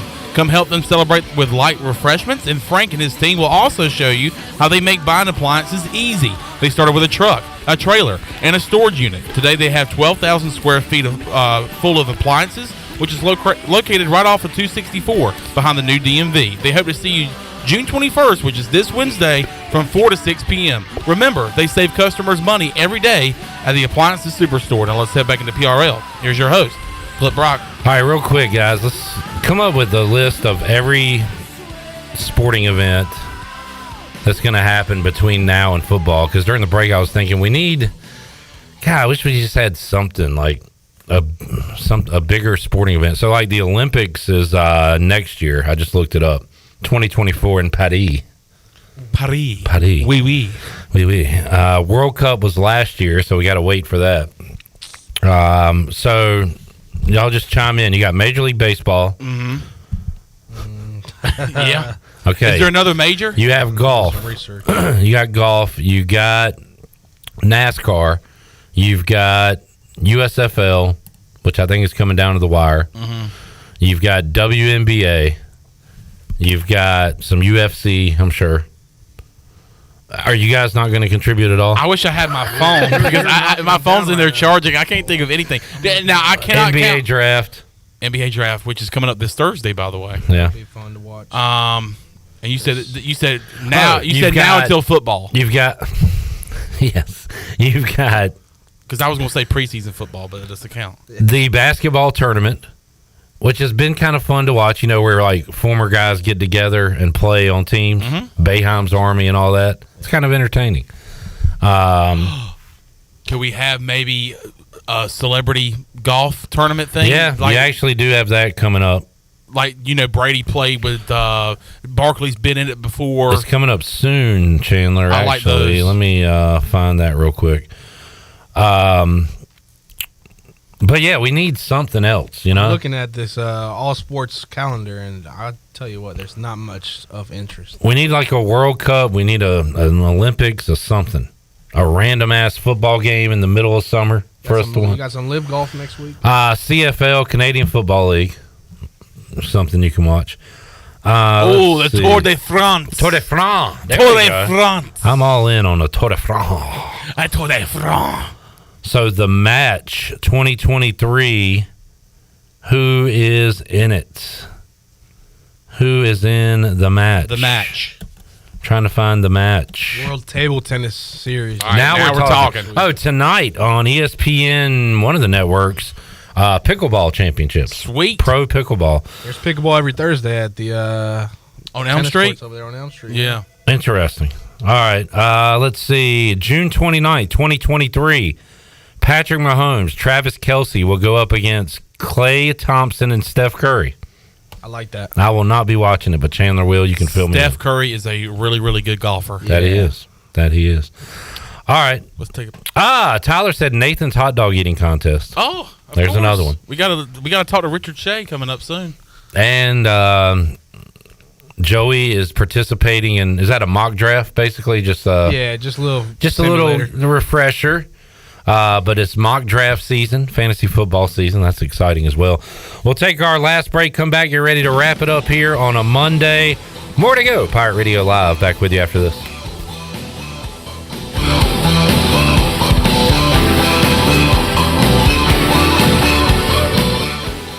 Hey, Troy D here with my good friend Kelvin Rawls from Pest Tech. Kelvin, I just want to thank you and Chris and all the great folks at Pest Tech for such awesome service. You totally eliminated the mosquitoes in my backyard, plus the fire ant problem I was having in the yard. Hey, you're certainly welcome, Troy. I have heard the same thing from all of our customers. With everyone being home, they want to enjoy the outside and being mosquito, fire ant, and pest-free. Enjoy all your property from the kitchen to the curb. Visit pesttechofgreenville.com today for complete service. This is summer shopping season at Brown & Wood here with Jeff Stein. Jeff, I've noticed a lot of great GMC pickup trucks on the lot. Yes, sir. We have 2500s and 1500s in stock and the all-new 3.0 Duramax diesel. We earn 30 extra trucks on allocation, so go online, brownandwood.com, or stop in, build your truck, we'll get it coming for you. Brown & Wood, voted #1 by the customer in Greenville. 4 brands, 3 generations, 2 rooftops, and 1 goal to make sure you leave a happy customer. Hey Wood Ducks fans, be sure to purchase your single game tickets online at woodducksbaseball.com. Have a big group? No problem. Book your group tickets by calling our front office at Granger Stadium. This year's schedule features the return of daily themes including Tribute Tuesday, Winning and Wind Down Wednesday, Thirsty Thursday, Mother Earth Friday, Pepsi Saturday, and Dogs and Dogs Day. Make sure to follow the Down East Wood Ducks on Instagram, Twitter, TikTok, and Facebook so you don't miss anything. We hope to see you out at Granger Stadium all season long. Let's go Woodies! 50 years ago, Honda released the Elsinore, a purpose-built motocross bike that redefined the sport. And Red Riders have been racking up wins ever since. That winning legacy continues today with the new CRF 450R, available at Ron Ayers Motorsports. The 2023 450R produces even more low and mid-range torque for faster corner exits. The updated chassis optimizes suspension, performance, and improves handling. And that's just the beginning, because Honda is also releasing a limited edition 450R decked out in historical design. It sports a blue seat, gold wheels, forks and handlebars, commemorative graphics, and more. Then there's the CRF 450RWE. This Works Edition model gets the same 450R updates plus a slew of performance extras. Choose your new Honda CRF 450R model at Ron Ayers Motorsports, Highway 11, north of the airport in Greenville. After all, you've got a legacy to write. CRF 450R models are intended for close course operation only. O's fans, City Connect uniforms are here. Baltimore stamped proudly and fearlessly across the chest. And the uniform is the first in MLB to feature design on the inside, a colorful pattern that represents Baltimore's diverse neighborhoods. On the inside, you notice it's colorful, vibrant, and quirky, just like Baltimore. The B on the cap shows love to our city. See them worn on field every Friday home game. Grab tickets at Orioles.com, with merch available at the Orioles team store. You can't clip these wings. This is Talbot Green with Integrity Home Mortgage. Are you ready and pre-approved if the home you want to purchase comes for sale today? Integrity Home Mortgage offers a wide variety of programs ranging from conventional, government, and portfolio loans, plus construction and lot loans. Our team of Talbot Green, Braxton Green, and Joanne Weir offers over 50 years of experience. To get started, call me, Talbot Green, 714-2076. Talbot Green, NMLS 120331. For informational purposes only. Integrity Home Mortgage Corporation is an equal housing lender. NMLS 208-516. Saturdays are your day to kick back, relax, and have fun. That's why Ottavola Market Cafe is the perfect place to go for dinner, drinks, and takeout. Ottavola is open every Saturday at 4 p.m. on the bar side, serving a special selection of menu favorites of appetizers, pastas, and specialty pizzas. Whether it's dine-in, takeout, or drinks with friends, Ottavola is the best choice every Saturday starting at 4 o'clock. Visit OttavolaMarket.com to see what's new, and visit Ottavola on Red Banks Road every Saturday starting at 4. Ottavola, Pirates supporting Pirates. Pirate Radio is the voice of the Pirate Nation. I've heard you call.